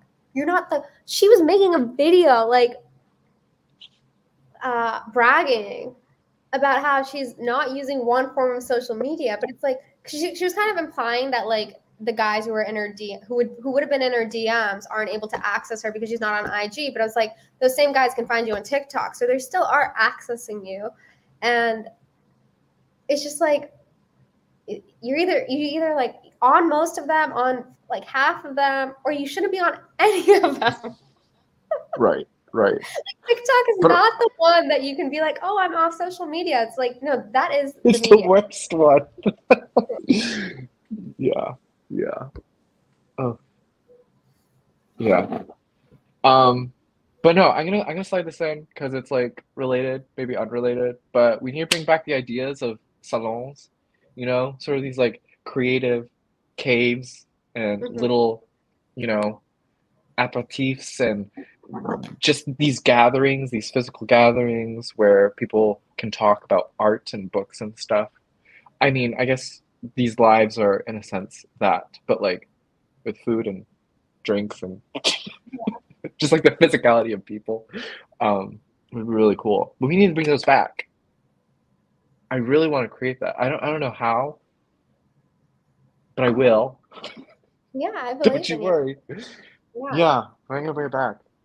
I'll figure it out. But yeah, just like, Gertrude Stein and like having Hemingway and just Fitzgerald as well. Just like these, yeah, we don't have anything like that anymore. Except for, I think I want to say, um, oh, what's her name? Madeline Cash. I think we covered that article, yeah, where she talked about like going to parties and stuff, and like it would be her and like other writers, these like fashion girlies who like also write, and in a sense, that's sort of the whole idea of a salon. But yeah, I want to make that. Let's bring those back. I want to be that girl, that sexy girl writing stories and partying. Yeah. Yeah, because like, what was it? Like, everyone made Babbitts out to be a ditz, but she was incredibly Well, smart. she wasn't. I think she played into that as well because it does work in your favor to have people Yeah, underestimate you. Always have yeah, them underestimate you. yeah, yeah. But then they came with like they left with that, Impression, yeah. impression, and I feel like, yeah, a lot of people, or the people that she was surrounded by, really saw her as that. When really, you know, she was incredibly smart. She was like going home, using them as material, and like Yeah. creating great stories. Well, I also think part of the difference, and then this is why you're to like use Joan Didion as the foil almost, is that I think Eve Babbitts didn't really care what people thought of her, but Eve Babbitts also came from an artistic background, whereas Joan Didion was very conscious of how people perceived her and actively created her image with also the knowledge that like her parents were more working class and she didn't have that artistic background. So she had to like act and have people perceive her as being more intellectual than the background she came from. Whereas for Eve Babbitts, her parents were like, her father was like an incredibly gifted musician and her mother was like an artsy like hostess lady, like they had different backgrounds. And I think that informed how they then presented themselves in the circles they were running in. Yeah. Two different philosophies of how to be a woman. Yeah. And that's why I love them both. Yeah. Yeah. Yeah. But yeah, we need to go back to the salons and yeah, create art and talk about it and philosophize and all of that. Did we have anything else on this article? Or have we beat it to death? I mean, I think my final comment was also, I think this article did a disservice to itself by not mentioning the growing isolation found in communities. Because I do think my final thing is that there's atomization's been going on. We know that. But I think social networks, social media, these spaces, they can be quite bad. Whatever, we can complain so much, but they do allow for opportunities for community. And I think had this article mentioned that, it would have been a stronger overall argument as well about whatever he was talking about. Yeah. He doesn't realize that the best community online is BookTube. Exactly. For the litfic community. Yes. Because I've met some of the best people, the best brains, and yeah. He totally does not see how this has changed my The life. game. Yeah. Yeah. Mine too. Yeah. Cute. Yeah. I'm just saying, like, having met and just like talked to other BookTube people has made not even just like my love for reading richer, but the act of reading richer. Because, like, I mean, I think I've said it many times, but like, reading is such a solitary act.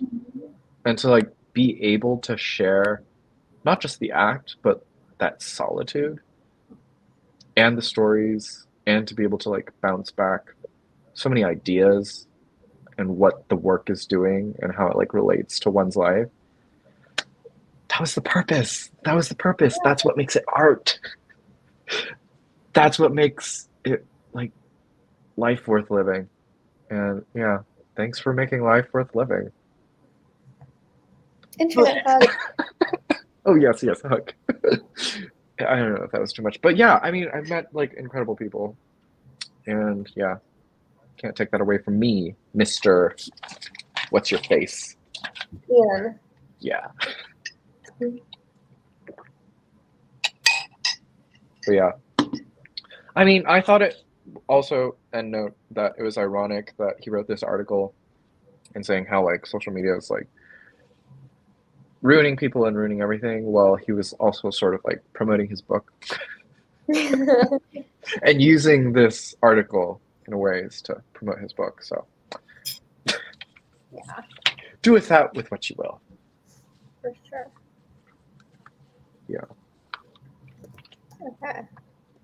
I mean, it's not like, I feel like it could have been a juicier article, and I'm like a little sad that we actually spoke about it. Like, you know what I mean? Like, it's been really good to chat about it, but I feel like that whatever article we read last week was like, oh, because Brandon's Substack is what we were talking Taylor's Substack. about.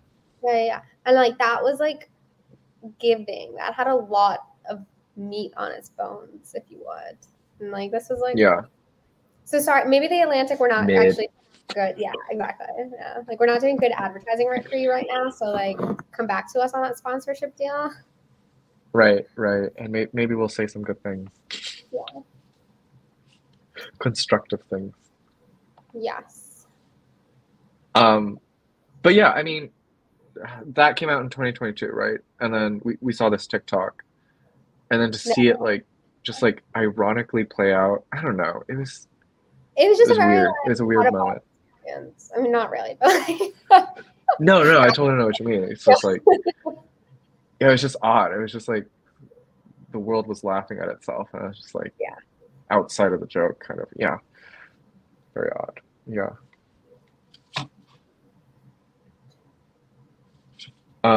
Did you want to move into fashion stuff? Yes, we're switching gears, guys. We've gone from one gear in the manual car to the other gear. We do it all. We do it all. Shall I start with your wish list? Ooh, yes. Or do you want to start somewhere else? Or do you want to lead into No. it? Yeah. No. We can go in. Yeah. Not really a wish list though. It's sort of just like things I'm curious and interested in. Cause let's we get there. Do you have any fall 2023 style vibes versus, we mentioned a TBR. Like what are you feeling? What are the words, colors, hues, fabrics? What's speaking to you? I'm into browns. Like fall hits, PSL, browns. Yeah. browns. I don't know. It just does my skin tone good, and yeah, nothing like a oversized brown blazer. But yeah, I'm ready for turtlenecks. I'm a big mock neck person. Ooh, I have this Paris Review mock neck that needs some wearing, so very Nice. excited for that. Yeah, but yeah, I'm dealing with browns, charcoals. I'm a big earth tone person. Yeah, because it's like so neutral. It's so easy to like style with everything. I mean, do you also work with a bunch of neutrals? Like, what's the palette?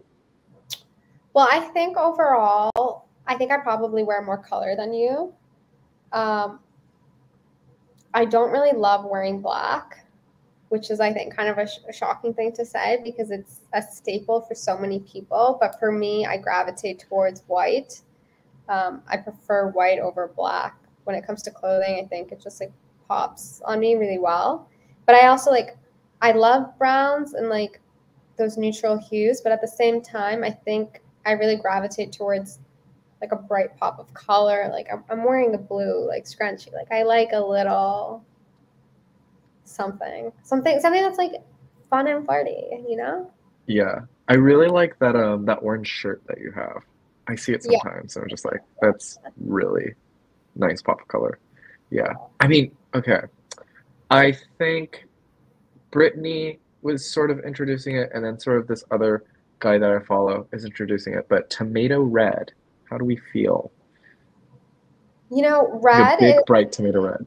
such a striking color. I was actually looking at some graphics on Canva, one graphic that used like a light blue and then a shot of like a bright red, and I was thinking of using that.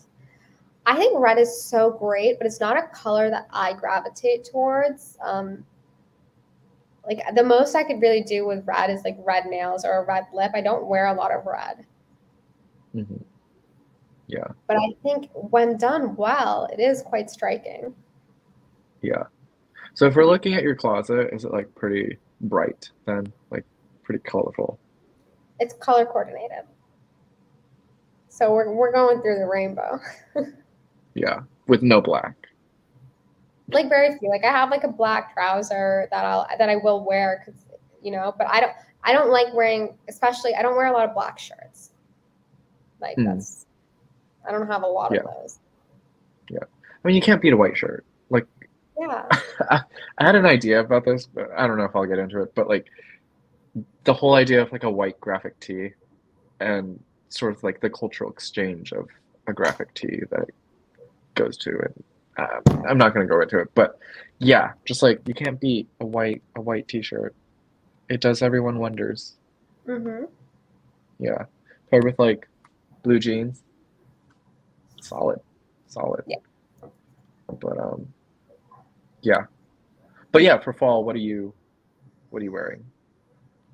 Um, I will be wearing a denim jacket. I think there's a good transitional piece in the fall, in the autumnal season. And I have these brown trousers that are like toffee hued almost. That's what I would describe it. It's a shade of toffee. And they have like a really nice, slightly oversized fit. So I'll probably be wearing those. So, okay. Yeah. That sounds solid. But I did make a mood board if you want to see, if you want me to lead with that, right? Because I Oh think my it God, actually yes.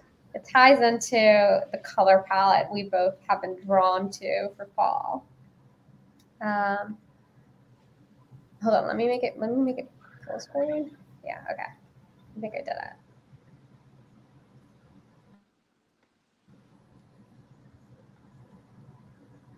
You can see, right? Yes, yes. I love. We got brown up in here. Oh.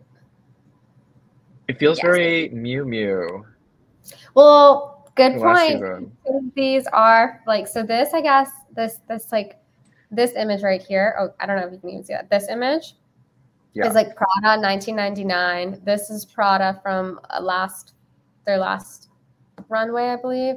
Obviously, we got Bella in autumn in Love New Bella. York doing business. And then this is like, it's called the croissant couch. I forget who the designer is, but like that's the vibe. Slightly like office wear for someone who doesn't work in an office. She's cosplaying. Yes, exactly. That kind of vibe. And like we've got those like brown hues. Like that's the feeling. Yeah. Yeah. No, I love it. It's The white. very Yeah, hot exactly. and naughty. Okay, for someone who wears white so much, Yes.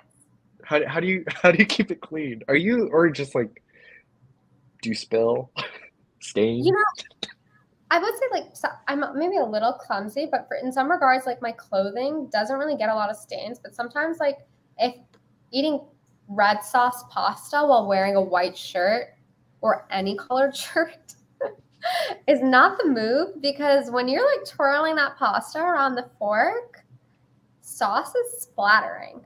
Sauce is splattered. Like you think that you've been good, you're safe, and then you like get up, you go to the restroom, or like you leave the restaurant, and then you realize like you have a tiny little stain.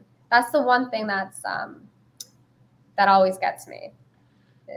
It's always the worst with like eating here and like eating Korean food because there's always kimchi. And then, when it slips off Mhm. chopsticks, splashes. I'm just like, no. But this is why I wear black. Yeah, you don't really have that problem with black, but you do have a different problem with black in the regards that like black. Dandruff. Yeah. But also like if you've washed a black piece of clothing one too many times, the color starts to Oh, fade a little bit. yeah, You know, yeah. And it's like it's this not. weird black. Yeah, it's not And it as looks striking. so different, yeah, compared to the rest of the stuff in your black closet. But hello, Yena, asking about autumnal fragrances. Are you a big perfume user? Um, Colognes? I tend to have like so, it's more long-winded, but we'll keep it short. I'm not as adventurous with scents. I'm actually not a huge scent person because I do worry about the endocrine system and the what they're putting in the perfumes, but whatever. That's not for this conversation. But uh, I kind of mostly wear if I am going to wear a scent, I wear Tom Ford's ombre leather, which I think is like good for fall and winter. Oh yeah, yeah. Warm, spicy. Matches that couch. Mm-hmm. Yeah, that's sexier. So are you more like warm, sweet, spicy scents?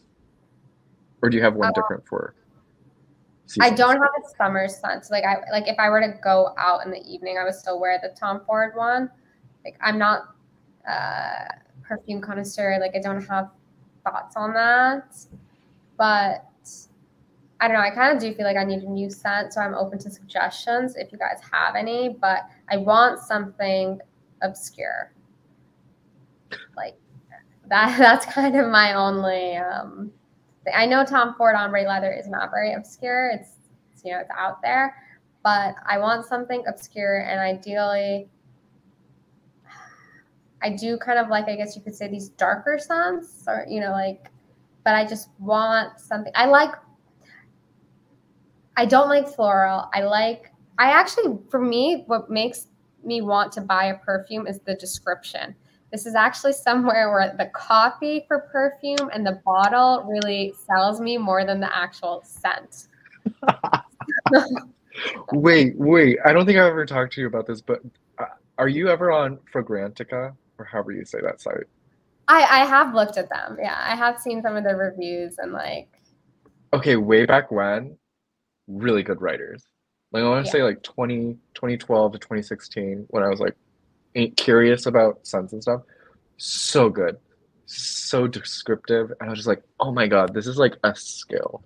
To be yeah, able to like write that stuff is like insane. I think like food writing and like scent writing is like exists in its own plane. yeah. But I I think think that because is it. it's No, go ahead. You go ahead. I was gonna have one oh I little was just side. gonna say like I think TikTok and sort of like sort of just exploded the interest in scents and has sort of like ruined the language that first existed on Fragrantica, has watered everything down. But yeah, there's still some good stuff there. What what I was going to say is, from a copy perspective, I think Byredo does a really good job at writing compelling copy for perfume, though I still have yet to have bought one, but I think about it every now and then. And then the second thing I was going to say is that even though I don't wear a lot of fragrances, I actually have found on TikTok that rather than like an actual person giving a review, I've stumbled across these videos where they're like, if you want to smell like an Oh, old yes. and then it's like a bunch of like collage images, and then it's like, this is the scent for you. I love those videos. I followed an account that does that. One of them was like, you want to smell like a vampire's wife, and I was like, yeah, sign me up. Yeah. Yeah, it's just the collage. The collage gets you. Exactly. It's like Yeah. those images. It was like, yes, I want that. Yeah. It's the Pinterestification of it all. But yes, ombre leather. Sexy. Sexy stuff. What's your scent? Joanne, hello. Good to see Hello, you. hello. Good morning. Oh, speaking of, I do wear Byredo. I have Gypsy water. Nice. That was a good one. Yeah, only because a crush used to wear it. Mm-hmm. And Can we read out the yeah. copy as well? I mean, that's a good reason for it, scent. Like, No, yeah, I mean, I love all of the writing. Just like aesthetically, Yeah. they just get it. They get it down to the nines. Gypsy water is an ode to the beauty of Romani culture, its unique customs, intimate beliefs, and distinguished way of life. The scent wakens a dream of colorful lifestyle made of innate nomadism. Woody notes of pine needles and sandalwood associated to intense amber and fresh citrus evoke the fever of gypsy nights spent in the forest. Not entirely loving that copy, but yeah. Gypsy nights spent in the forest. No, Uh, I like that one, and I also like Mixed Emotions. Also by Brian I have Brader. another. Yeah, I don't think I know a lot about that. A woody aromatic. So you like a slightly woody, darker scent. yeah, with like a tiny bit of citrus, like something like yuzu-y, just to sort I of like love give it. it. It's so good. Yeah, I just need that like tiny bit of sweetness to it. Mm-hmm. But like, yeah, something that smells sweet but also like a bit foresty. So it's that. But I'm also wearing Forest. This is a Korean brand, but it's nonfiction. They're on Essence. Um, but yeah, it smells like mandarin with like a bit of honey, leather, and hinoki. So it's just like this really nice foresty but citrusy blend to it. Mm-hmm. Yeah. Um, but yeah, they're my go-to. I think this makes for like a big summer scent and then like easily falls into autumn because it's like warm as well. Yeah. But Le Labo, Yes. Te Matcha. I'm Whoa. basic. I really like the matcha scent. I don't think Which I that's feel like the basic scent is to say Santal. Santal 33, right? Yeah. Okay. Okay. I don't know. I like the matcha, and I think it's a lot more subtle and secretive than Margiela's matcha. Margiela Mm, also does a matcha, but I feel like it's almost, I don't know, there's something fake about it. synthetic. Yes, it's the synthetic. But the Labo, they do a good matcha, we'll say. Um, Do you like the TBH, Labo? I've never bought a Le Labo scent, and I think I was looking at my search history. The one that I have spent the most time looking at, it appears to be, is Another 13. I don't know why Okay. that is. I don't know how I found myself there. I think I stayed at a hotel that used the scent, maybe something like that. Nice. Nice.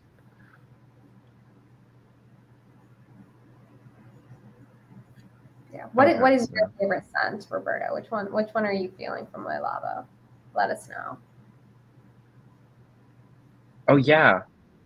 Let us know. What are y'all using to smell good? Oh. Maison Marie's scent. There's just so much stuff to know in the world, you know? Like, so much to keep track of. I have not smelled this perfume. Let me look at top notes. Muguet, coconut water, lemon, heart notes, Tuscan fig, tonka, agave, base notes, vetiver, whatever, amber, santal. It sounds like that's going to be really interesting. Yeah, sounds delicious. Yeah. Honestly. I'd eat that up. No, I think it's good. I don't think it's basic. I didn't know this scent, so I think you're good.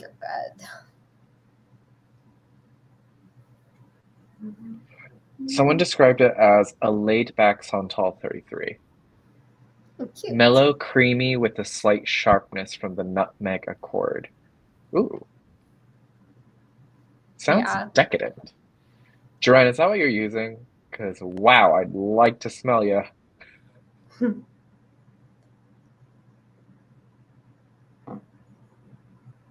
Ooh, there's dill and coconut. Yeah, I think the coconut's very interesting. Yeah.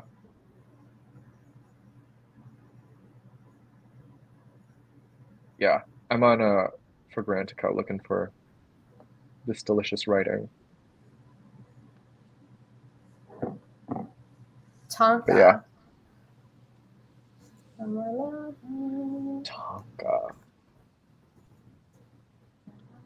But the other thing about scent is that just like scent is so fascinating. Is that one smell, the same perfume on a different person smells very, very different. Like because we could be like yeah, because of the pheromones and all this jazz. Like it's just crazy. But also like so deeply rooted in like memory too. Like scent is like so connected to memory. It's insane. Yeah, you can say that again. I need a new scent. Oh my God, guys, I really do, because I have so many memories with the Tom. I mean, not like that was just a certain point in my life. Now we're at a different point in my life. So let's get me a new scent. Something obscure, great bottle, really good copy. The great copy. We're doing it for the copy. Well, like I'll hold on. I'll show you guys the scents that I am kind of intrigued by, but I don't like. Okay. Anyways, black absinthe, Crabtree, and Evelyn. That's a cool bottle. Main accord, soft, spicy, anise, aromatic, herbal, sweet, woody, earthy. Was launched in 2015. That sounds nice, Kieran. Good. I actually have never tried Glossier U, which is kind of wild. And Jo Malone does have some good scents. Pomegranate Noir, because I loved that name. So like I don't think I choose perfumes for like scents for the right reason. Like I just like decide something really broad with that. But that scent was a signature scent for me that if people smell it, they think of me. Really? What era of Kieran was that? That was college. That was college. Post college, like I think post college, I had like 3 years where I wasn't wearing a scent at all, and then like in New York, it was Tom Ford ombre leather, and now that I'm like out in the world, you know, can't pin me down to any location, I need a new scent. Yeah.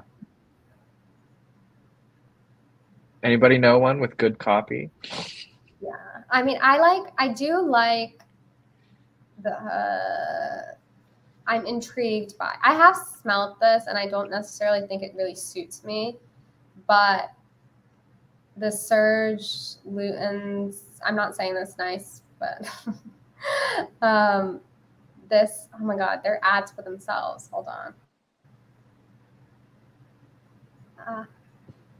This one, which is like Berlin, a stunning, spicy, and thorny perfume from Sir Delusion's collection Noir. And it's like a very like a rose scented perfume, and I don't think rose really suits me. But just like this description is like nice. A city, a history, an experience. Nothing less is required to evoke a woman whose beauty renders her as notorious as her thorny character, strong-willed, explosive. One thing is certain, she will never allow herself to be taken for a ride. She's a rose with thorns. Don't mess with her. She's a girl who goes to extremes. When she can, she soothes, and when she wants, her fragrance lifts you higher. She rocks and shocks.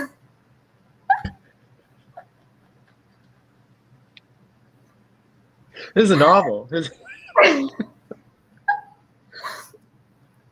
Oh, okay, yeah. That this one's also a really good one. Yeah. Classic, I'd say. Yeah. Honestly, I love all their scents by Roto. Mojave Ghost, I also love. Yeah, that's really nice. Yeah, they're just like very unique in the way that, like, I don't know. It just doesn't. I don't know. I feel like there are some lines that are of colognes that just sort of just smell the same to me, or they like do the same effect. But Byredo just has that like sophistication to it, and it's just different. There's a different air and quality to it. Yeah. But no, yeah. Speaking of unique, have you done any like Comme des Garçons colognes? I used to be a major user of Kawakubo stuff, but like it'd be like wild stuff. Like there's one that like smelled like gasoline. I mean, gasoline does smell good. But yeah, but it like leaned into like these very, very, very like out there scents. But also the bottles on them were also like super cool. Yeah. There's another one that like smells just like metal.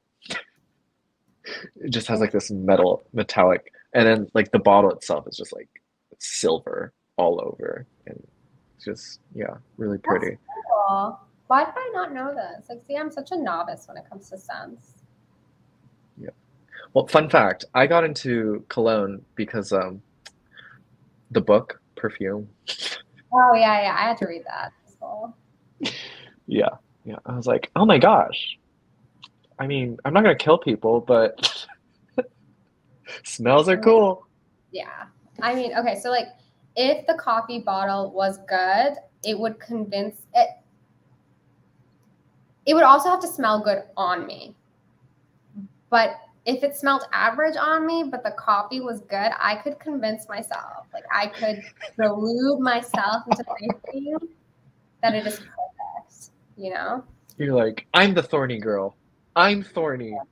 Like that sounds like it's giving like femme fatale, black and white, like she's hot, she's a man eater, she's with it all. Like there's nothing wrong with that.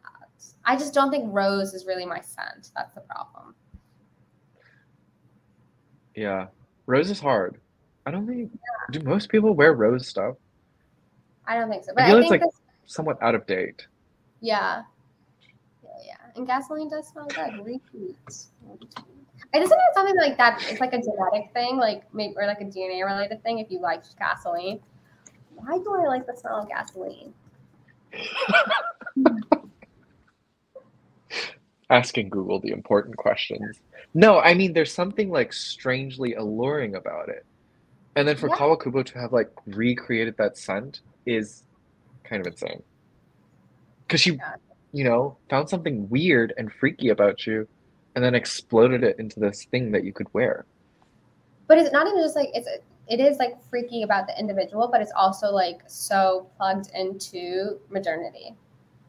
You know what I mean? Like gasoline is a scent that, the guy in Perfume wasn't smelling it, He would have gone off.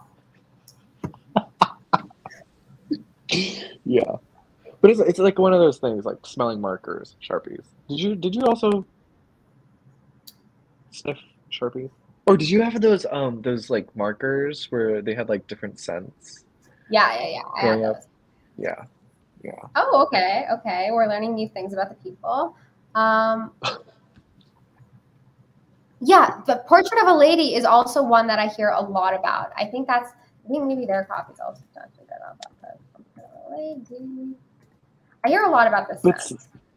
see, yeah, no, Rose works on you because you just do red so good. You do red so Yeah, good. Like your you- lipstick game, like I was so thinking strong. of that. Yeah. So it works on you. Okay, okay. One person comes to mind with Rose. Evoking elegance and poise. And that's you. That is you. Definitely. Wait, is that about gasoline? Oh, No. Rose, Rose. Okay.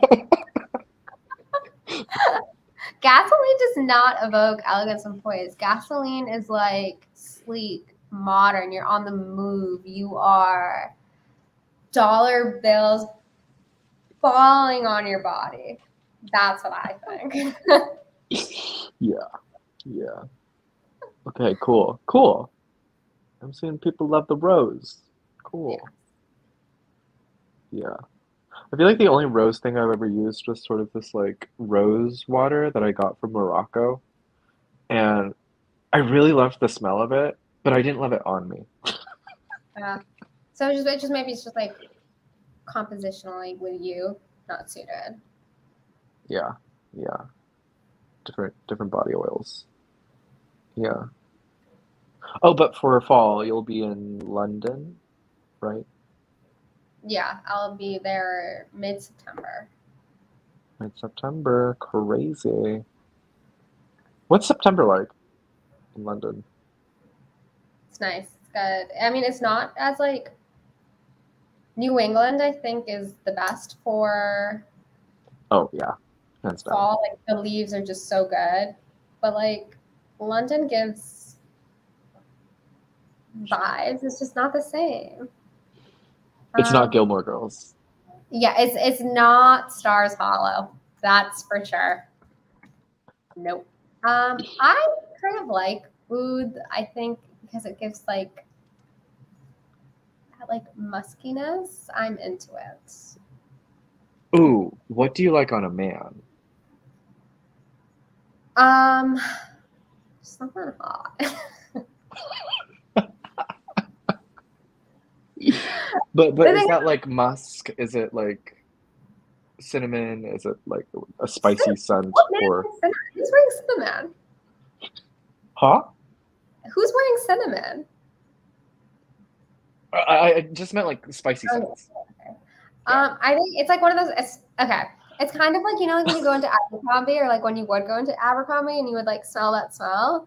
And I was like, oh, like the kind of like it's like a man should be wearing that. That's a scent. But like I don't know like the names of like I don't have a like oh like I'm gonna get a boyfriend and I'm gonna get him this scent and he has to wear it. Like I don't have a go-to like that.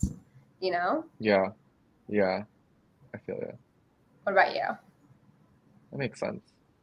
Um,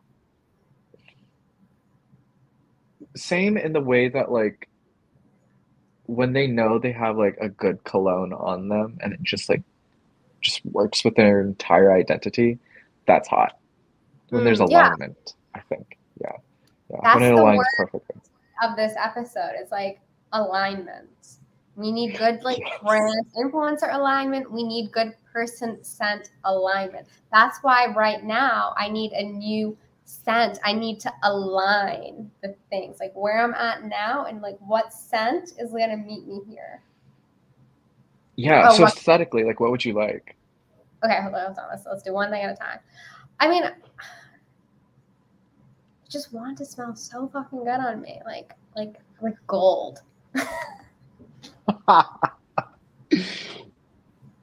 I don't know. Yeah.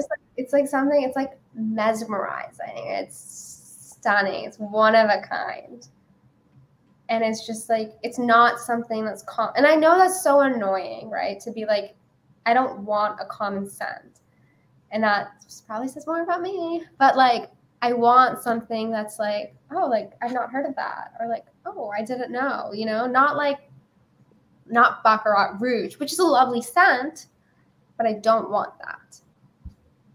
Maybe it is the gasoline then. It might just be like, honestly, like that sounds like the Matrix to me, and I think that's the great vibe. Yeah. I usually look into it. Like, if you go into a CDG store and they have like the clones and stuff, just sniff through. They're really interesting. Like, it's like some of them are kind of bonkers, but Well, they're I like saw a like lot of fun. one called Concrete. Yeah, and it smells like concrete. There's like this coldness to it, but like this almost like stone matte smell to it. Like, if a smell could be matte, it's kind of insane. Yeah. And the bottle's like great. It's like literally made of concrete. Okay, I'll look into them. What kind of coffee would you want your man to smell like? Write that copy, Kieran. Yeah, I mean, maybe that's how I like manifest this. Okay, hold on. What's a really famous like men's cologne scent? Let me get the inspo. Okay, Vogue has 30 of the best colognes for men to try, 2023. Share screen. Okay, we have, okay, this is the Enduring Classic. Oh, I hear, what's his name? What's his name? I sent you his video and you were like, I'm so not interested in this. The guy from Jersey who makes the TikTok videos and he wears like American Eagle and he's like, guys, I'm out here in the American Eagle polo and the cargo pants and I'm wearing the Dior Sauvage or whatever. Like, what is it? You probably, I've sent you one video and you're like, I'm not into this. What is his name? Wait, doesn't he have a YouTube channel? Does he? He might. I don't know. I should. There's a guy that like wakes up at like 6 in the morning. I don't know, someone else. I don't know. I don't know. He does like the Okay. style kits of like what he's wearing, but he wears like such like college frat boy, like early 2000s clothing. And then he'll also do like, hey guys, you all recommended that I check out this drink from Starbucks. So like, here I am checking out this drink and I got myself a cinnamon latte and I like it. It's an 8 out of 10. I don't know if I'll get it again, but I did like it, guys. I remember. Okay. Yeah. Yikes. Right? Like, Yikes. he wears the Dior smell. So let's check out that one. Yeah. Okay. But that's your man. Well, no, it's just like there's something about his content that I find so endearing. He's not my man, but I'm like, sweetie, like she's like an angel. Okay, so a radically fresh composition dictated by a name that has the ring of a manifesto. That was the way, whatever, creator wanted it. Raw and noble all at once. Raw and noble, that's kind of nice. Natural ingredients selected with extreme care prevail in excessive doses. I don't like that word excessive. Radiant top notes burst with the juicy freshness of bergamot, blah, blah, blah, blah, blah, blah, unleashes a powerfully woody trail, an act of creation inspired by wide open spaces and ozone blue sky sprawled across a rocky landscape, white hot beneath the desert sun. That's pretty man to me. It's giving almost biblical, but I don't know if this is my man. Are you looking for a biblical man? No, but don't you think like a blue sky, with the Jesus sandals, a rocky landscape, like that's desert sun, like something about that is giving. It's given a lot. Okay, so this is Ralph Lauren. Sophisticated, mysterious, tempting, cool silver, musky patchouli, blend with a burst of juicy iced mango for a bold mint fragrance. Okay, let's also look at the Chanel one because that's also on this list and we got it in the comments as well.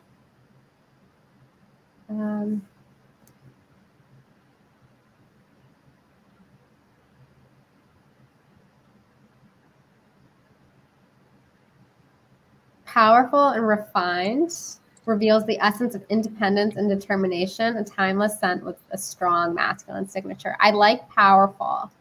I like that word. I like determined. Powerful, determined, and what else was it? Yeah, I like powerful. I like determined. What about you? I mean, that's pretty hot on man. Power and Yeah. determination. Hell yeah. That's what you smell like. You just smell like power and determination. That's a lot. That's a lot. Looking at this list though, I have worn Margiela's Jazz Club, Oh, which is okay. like, yeah, smoky, rum, sweet, dark. It feels like a long night out. But yeah. Hold on. I realized, guys, when I was switching to tabs, it doesn't take you guys with me. I'm sorry about that. Vibrant pink pepper, warm rum, smoky tobacco leaf, and sweet vanilla blend to create a long-lasting and smooth fragrance cocktail. Yeah, that sounds nice. Yeah. Inspired by the scents wafting through a Brooklyn jazz club, this cologne brims with sweet notes of open cigar boxes, old leather bar stools, and fine aged liquor. I think that's also quite manly and nice. Sign me up. Sounds like a couple of good old fashions, honestly. But yeah. I'm not opposed. I'm not opposed, you know. Ah, this is nice too. Thank you. Thank you. Thank you. I used to be sexy. You still are. Your intro, sexy readers. Let's go, Nathan. Don't forget who you are. Right. Oh, right. That's right. Right. Reading is sexy, y'all. Mm-hmm. It used to be colognes, but now it's reading. Finance bro though. I mean, if he's bringing Well, you know, bread to the table and is providing enough where I can like host my salons and gather artists, yeah, have my book clubs with wine. Well, hell yeah, sign me up. more than just a finance bro. For me personally, I like someone with their own business. You know, I'm not as into someone who works a corporate job. You know, that's Yeah, distinction. yeah. Who could probably get more of the vacation days than, yeah. I get it. I get it. But okay. Oh, what do you like on a man? Clothing wise, or still Yeah, sticking with clothing sex? wise. Actually, it's so hard to say because in some regards, it's almost like if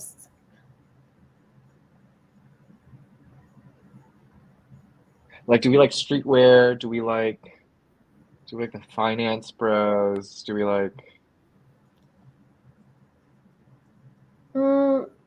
I don't think I'm into like someone who's like a hype beast. That's not it. I don't know. This is so hard. You're asking me so many questions. You go. You tell me. Oh, sorry. Oh, I mean, it kind of just aligns with the whole like fragrance answer. It's just like if someone understands their style. Yeah, that's the answer. That's the same. That's why it's so hard to like. You know, it's just like has to Yeah. fit the person. If they have, I think if you have a point of view, whatever that point of view is, like whether it's the scent you're wearing, the clothes you're wearing, that's incredibly attractive. And Yeah. it's hard in some regards to find people who have a strong and defined point of view. Yeah. I like a person with a point of view. That's what it Mm-hmm. is. Yeah. We need more people like that. But yeah, if they like fully understand, like if they're beyond trying things out, buying fast fashion, like really investing in things that like they feel comfortable with. Like I have a friend, he calls it his ethos. I'm not calling him out because what he does is like brilliant, but he has devoted his life to just wearing La Mer. So everything he has is just La Mer. And that's And his you know what? ethos. That's brilliant. La Yeah. Mer is nice. You Yeah. can't go wrong. Yeah. And that's his identity. It's like brilliant. It's like everything works together. It's kind of insane. Like from seasons ago. I'm just like, Mm-hmm. whoa, it's crazy. Yeah. But I don't know if I could just like indent Commit to myself into like, yeah, to single brand. Unless you like fully religiously believe in the brand. Which I think Lemaire does have, like, I think I could commit to Prada. okay, okay. Yeah. But who's Prada? The like now Prada. Like, Oh, okay, okay. That's sexy. yeah. But it is hard. I don't know. Something to reflect upon. Yeah, yeah. Because you know, I always claim that I'm a Celine. At heart, I'm a Celine girl. I swear, but of course, could never afford Yeah. I mean, Celine obviously is very nice, but I don't think I could commit, it. Mm. which is Because why. of, yeah. Why? I don't know. I just think it's like Too boring. slightly. It's I was going to use yeah, the word yeah. practical, yeah. Whereas it's like, obviously she created a way of dressing that is like what the modern woman wanted, and it's applicable in more than one space. But I think just probably just has a slight sexiness to it that I like. Hmm. Yeah. I mean, if we're leaning into sexy, Miu Miu. I'm a Miu Miu girl. Yeah, definitely. Yeah. Like Miu Miu now. Yeah. Although archive Mew Mew, like from the 90s, oof, good Yeah. stuff. That's some hot stuff. But yeah. But yeah, love your mood board. Um, do you have like pieces in your closet that are oriented towards that, or are you like looking to buy new pieces? Um, I would like Or to how do you buy. buy stuff? Because I saw your wish list in your newsletter. Fun Yes. stuff. I loved those basketball shorts with the flower. We need to get a How's that? visual because I think that is so brilliant. Yeah. So I'm not a big shopper actually. Like, I don't shop a lot. I look a lot, Uh-huh. like a decent amount, but I don't shop a lot. I don't think I've bought like one piece of clothing all year. Two actually, two, and there's linen trousers that I got when I came to India because it was really hot and I needed linen. Buying out Um, of necessity. yeah, exactly. But I think like I would like to make some purchases before the end of the year. It just depends. Depends on what's happening. But yeah, what about you? What's your shopping ethos? Um, well, not as self-controlled as you. But I will say that like I have these like forever pieces in mind. Um, I think I mentioned it in a video before, but that Jacques coat Yeah, has just been like, yeah. continue. You Um, have things that shopping regrets, things you wish you'd bought. Yeah, things that, yeah, exactly. And things I've like thought about for years yeah. on end. Yeah. The ones that got Um, away. I kid you not, happens every day. Hmm. But um, no, I mean, if I see something that I like, I'll think about it like a lot and see how it will be incorporated into my closet. And if I can like at least have it paired with like 10 other fits, then it's 10 like, is a okay, lot. yeah, exactly. That's why, because it's like, it's not that I have a capsule wardrobe, but I love to like center things around, yeah, just like that I can wear almost like all season, throughout like the entire year. Yeah, I know. So I'm like very picky, but like if I know if I like it and I really like it, then yeah, I'll get it. But that's like doesn't work when it comes to bags. I'm just like really bad with bags. I love bags. I'm like if Carrie Bradshaw shoes, bags for me.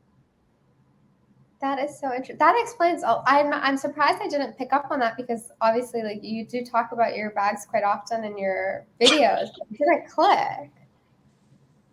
Yeah, it's awful. It's awful. But I have one shoe.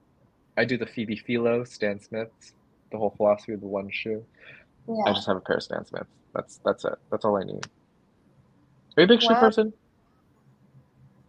um, I have a small shoe collection, like a sneaker, a going out shoe, kind of similar to you, but I'm not as like devoted to like Stan Smiths, but just like I have a very small assortment of shoes.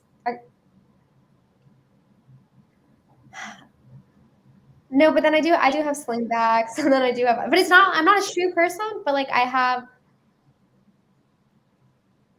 more shoes than I do handbags. I'm not a big handbag person because Right, my right. You mentioned that. my budget's not there with the handbags that I want. But shoes are more of a necessity, I think, because I have to Mhm. walk places.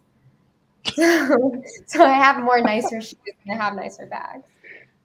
Gotcha, gotcha. I mean, practicality, which is like kind of crazy to me because like when hearing you talk about like fashion, you like enjoy all these colors, but you're also a minimalist. Would you describe yourself a minimalist in terms of like the items that you have, but like a Yeah, I have nothing. maximalist in I color? have nothing. Like I really like we were talking about this, like what I brought with me to India. Like I bring 10 things. Of those 10 things are probably like that's why in some of my videos, I don't know if people have noticed, but like I wear a lot of the same things. Like I really like go through phases and really use something up. In some regards, my sister says it's kind of a problem because, I like when I'm into something, I'm really into it. But it's like I'd rather work with less than have too much and not wear any of it. Exactly.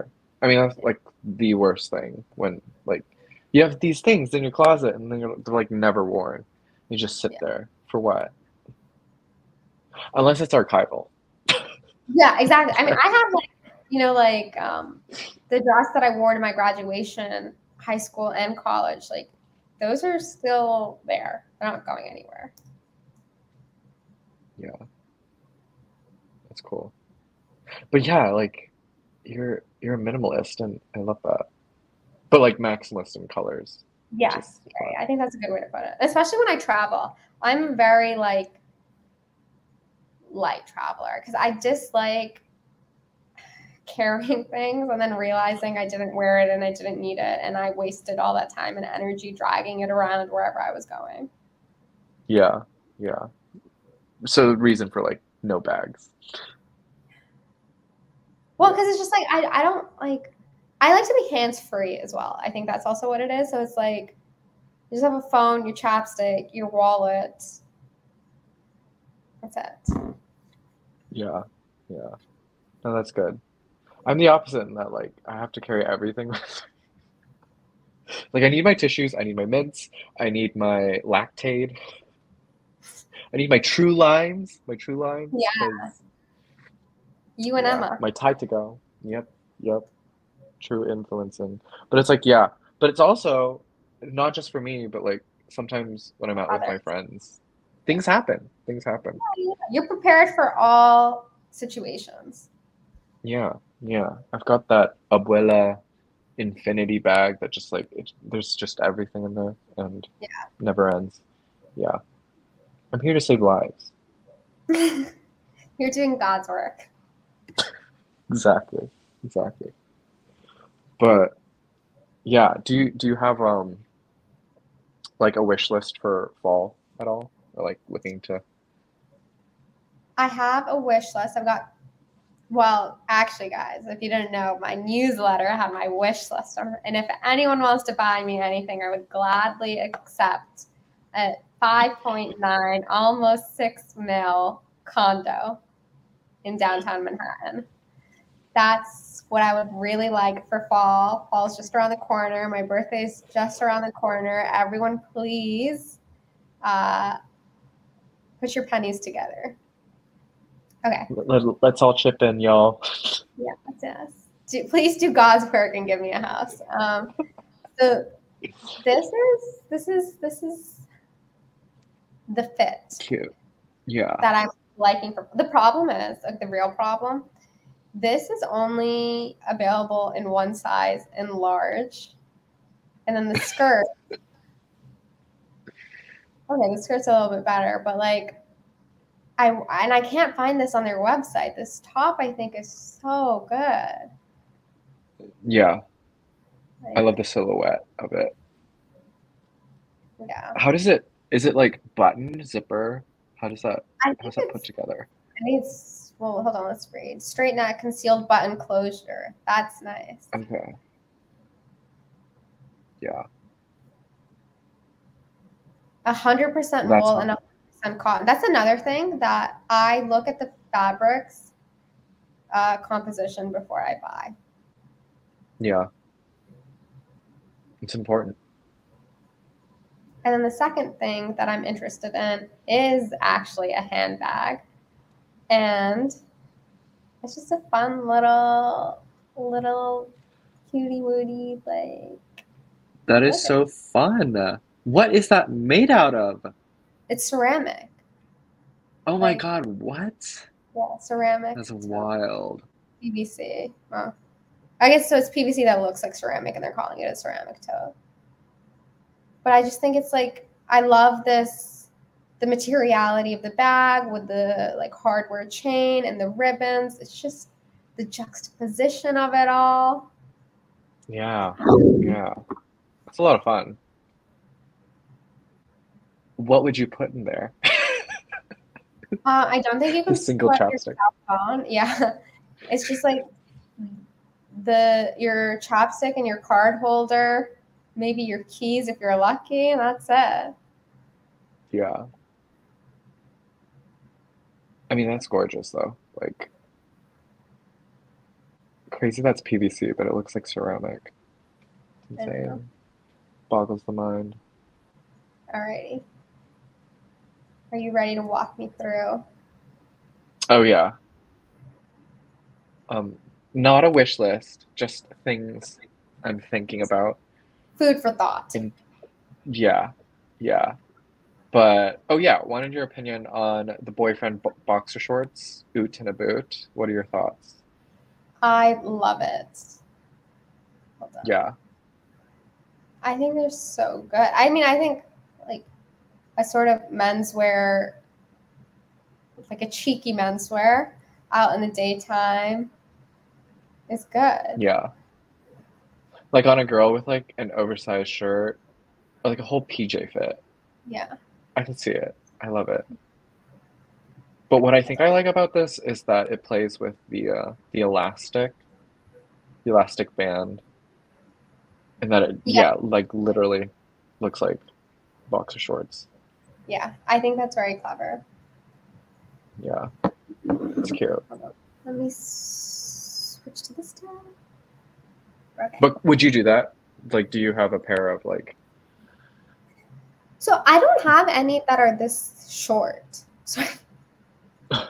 This long. Like I have some that are like the Frankie shop had so with that like orange shirt they have like the shorts that go with it. And those are too short. They're like where her knuckles are, I feel. And I do those, but I actually don't wear shorts that often, but I would wear shorts this length. But I wouldn't wear them like shorter than that really. But so I would wear this. I do think I'm down. But I don't think I would style it the way she has with this like cropped thing. Like I don't like that look. I was like, who's the stylist? Oh, I think, can I ask you, do you like the styling on Essence? Yeah, I do. Do you? Really? I feel like sometimes it's a bit bare bone. Yeah, it is bare bones, but sometimes when they actually like When they mix brands, I think it's nice. Yeah, yeah, definitely. When it's just like a single brand though, I'm just like, Yeah, then it's kind of boring. it's not giving. It's not giving Yeah. anything. Yeah. But yeah, I was thinking boxer shorts. They look great on women. What about But else, boys? Does this I work?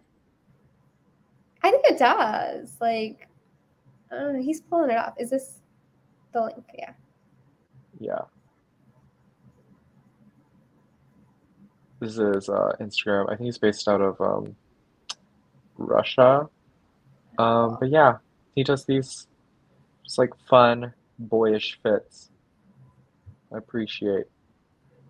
What are your thoughts on Birkenstocks? I'm with it. I have no issues. I really like the JW Anderson ones. Ooh. They're like very sleek and cool and clunky. But in person, they don't.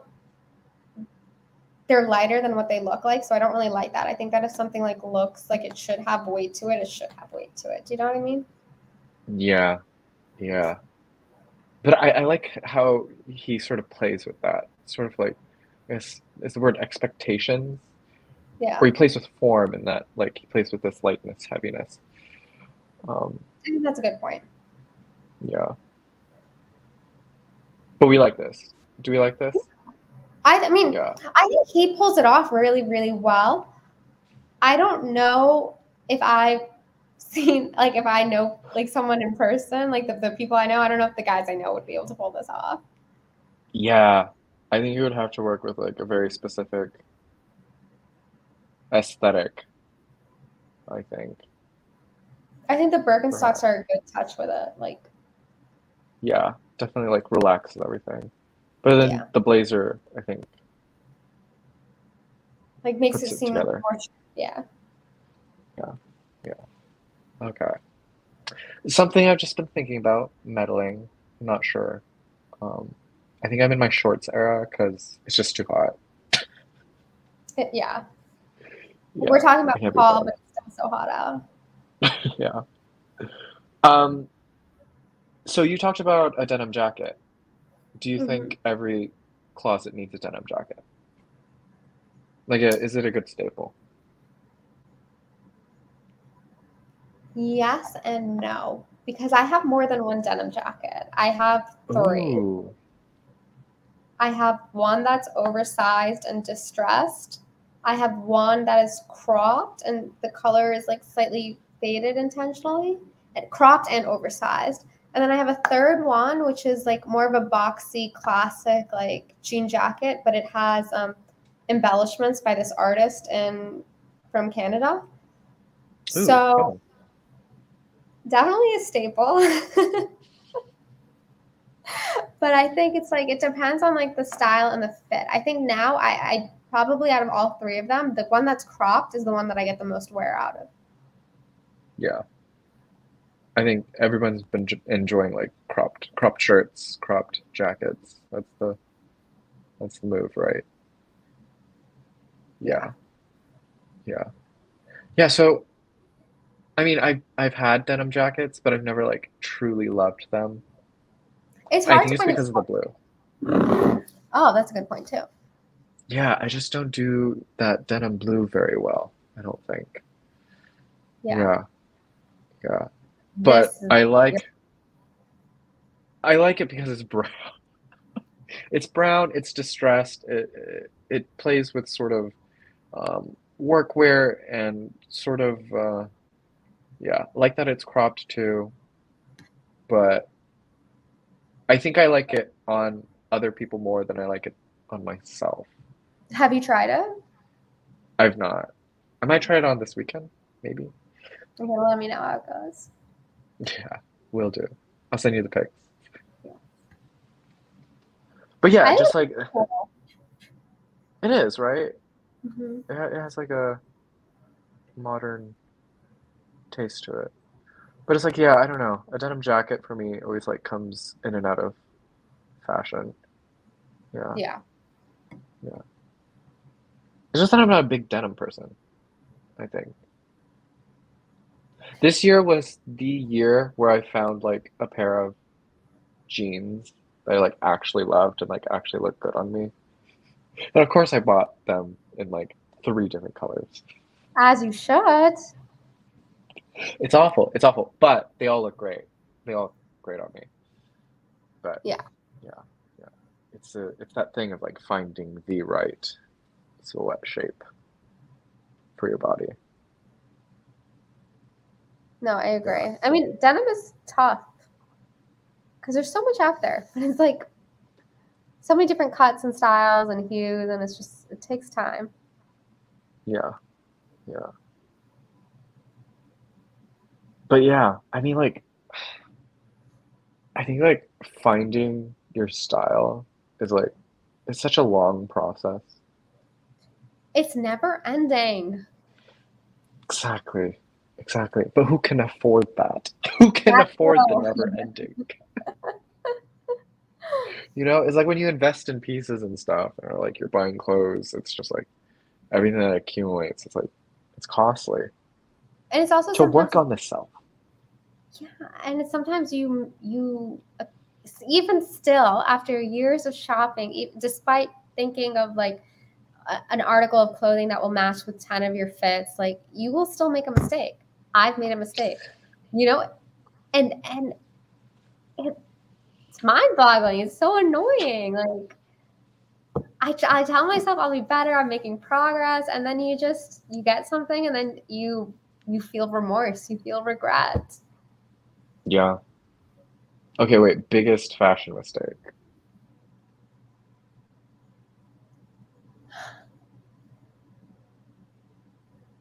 You go first and let me think about it. This might be a hot take. Doc Martens. It was in my Tumblr soft grunge era, but it was not worth all the blood. Yeah. Yeah, I bled for 6 months. Oh no. That's Yeah, it bad. was that bad. Yeah. And this Is was it 'cause also like stuffing tissues. yeah. Is that because It was they're hard bad. to break into, to break in? I don't think they are for like other people, but for me personally, it was just, yeah, it was awful. But yeah, like my ankles, bloody. It was awful. And I don't know why I put myself through it for 6 months. That's crazy. I would have stopped wearing them after one go. I know, I know. I These think are I was mine. just so committed. No, really, I not still the own sneaker my pair. wedge. I still own them. But You know, you don't have to hold on to regret, Kieran. well, it's just like I at this point, because like I've had them for a while. I think it's kind of just like it's the archive. It was a Okay. moment.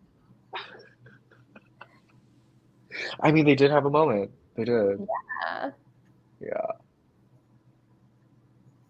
But who legalized these? I don't know. I think I got away with some wild shit when I was younger. We should bring up those photos. I want to see. I don't think I have photos. I don't have photos of them. No, no, no, no. Oh, okay, There's no okay. evidence of these, but they're No there. evidence. Gotcha. Wow. Okay. What color? I think they were black. The black ones. Yeah. Yeah.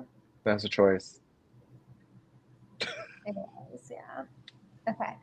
Let's move on to the next one. Let's move past that. We're into the future. You're right, right. We're working with the present day self. Yeah, this it's out of stock. I think it was from like 2 years ago, but this like cost wrap shirt. I mean, I love when Yeah. a basic thing does a fun thing. I like this creator's I said creator. I like this guy's. I like the fit. Yeah. They got fun fits. They play with masculine and feminine and does it in such like really interesting, refreshing ways. But No. Oh, yeah, I like. yeah. I love you can probably do that to any shirt. I can You probably DIY this. could. Yeah. Yeah. Yeah. You like But cut the side and then you would like gather it, and then you could probably from the inside like pin it or tie it use or a something. rubber band. Yeah. Like very Yeah. DIY. Yeah. But I'm a big cost person. Just minimalist, utilitarian, easy to pair with everything. But it is boring. We'll say that. But It's good for costs. like the basics, like for Yeah. like everyday things you need. Yeah. What do we think? Do we like it, or is it a DIY? I think you should try to DIY it. Like, why not? Yeah. Yeah. Because That's on it's the out of list. stock. They're not going to bring it back, right? They Yeah, I don't don't really. think so. Yeah, give it a try. Like this weekend, that's your project. Cool. Yeah. Okay. Many white shirts. Yeah. Clock clip. Yeah. I think I talked to you about this, but using, oh, I didn't send the pictures, but the same guy who's wearing the boxer shorts uses the hair clip to sort of like scrunch up and crop his shirt sometimes. That's so cool. Yeah. And I just thought it was cute. Just like a cute way to accessorize, but also, again, Yeah, playing with like the form of usual the clock. silhouettes. Yeah, yeah, with Yeah. the claw clip. I like this brand's claw clips because they're fun, they're funky. They're like Um, whimsical. yeah, Oh gosh. No, that's so cool. I've never thought to use a claw clip for something other than like your hair. hair. Yeah. Yeah. Or do you ever like when you do use a bag? Do you ever like put it on the strap of your bag? I just think Well, that's I cute don't too. wear claw clips, so I do think that's cute. But it's like since I don't wear them, I haven't like had a Yeah, chance to do that. yeah. But yeah, Winona, Irene, they do fun, fun clips. Yeah. So I'm thinking, maybe do a fun one or find like a classic claw clip. Who knows? But I think the fun one, like a cat one or something, like because it's still black, or even this one, which is like neutral hued. I think it would like add like a touch of whimsy to your fits. right? Yeah, that's what I like about these clips. Um, but yeah, it's a fun, cute idea, The dragon fruit one is so cute. right? The colors on that, so Yeah, I like cute. this one a lot. Yeah, but yeah, they're based out of LA. Super cute. Hmm. Um, yeah, things I'm thinking Oh my about. god, could you guys not see my screen the whole time? This is the one I was talking about. Yeah, the colors on that's so great. Yeah. So cute. Cool. Yeah, but cool. I'm glad brown exists in both of our In our mood fall boards. vibes. Yes. Pumpkin spice lattes. Gilmore Girls. New Yeah, England. Yeah. let's do it. Yeah. But yeah, it's September 1st. Is it September 1st for you? Is that our time difference is 2 hours? Has it Oh, happened for right, you? right, right. Yeah, I'm in September. I forget. Bangkok, you're 2 hours I'm behind. Right. You got still 2 hours. in August. I don't know. Better find that cologne. Better transition. Love to see New Kiran. But oh, it was fun. Um, yeah, it's midnight for me. Any Yeah, closing thoughts? Closing ideas? perfume copy matters. Alignment matters. Alignment matters. Yeah, that's the word. Yeah, Yes. alignment. Subscribe to our newsletters. More newsletters. People, please Yeah. write. All the newsletters. We love to see the people writing the good word. Yeah. So. Yeah. And reading too. Everyone, thanks for reading. Yes. Okay. Thanks. Always a Yes. joy. Thank you. Covered Thank a you guys lot. all for reading. It's good. We'll do Thank this you, everyone again who watched. Yeah. soon.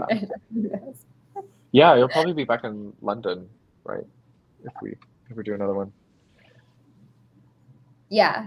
Next week I'll be in Bombay, and then in 2 weeks, London it is. I know. Crazy, crazy. Oh, I forgot that. You're going back to Bombay. Gotcha. Okay. But yeah, it's so sweet. Always a joy. Thank you. Hope you enjoy the rest of your time in. Bye, Yana. Love you. Okay. But yeah. There's the Bye, piece. Bye. Love y'all.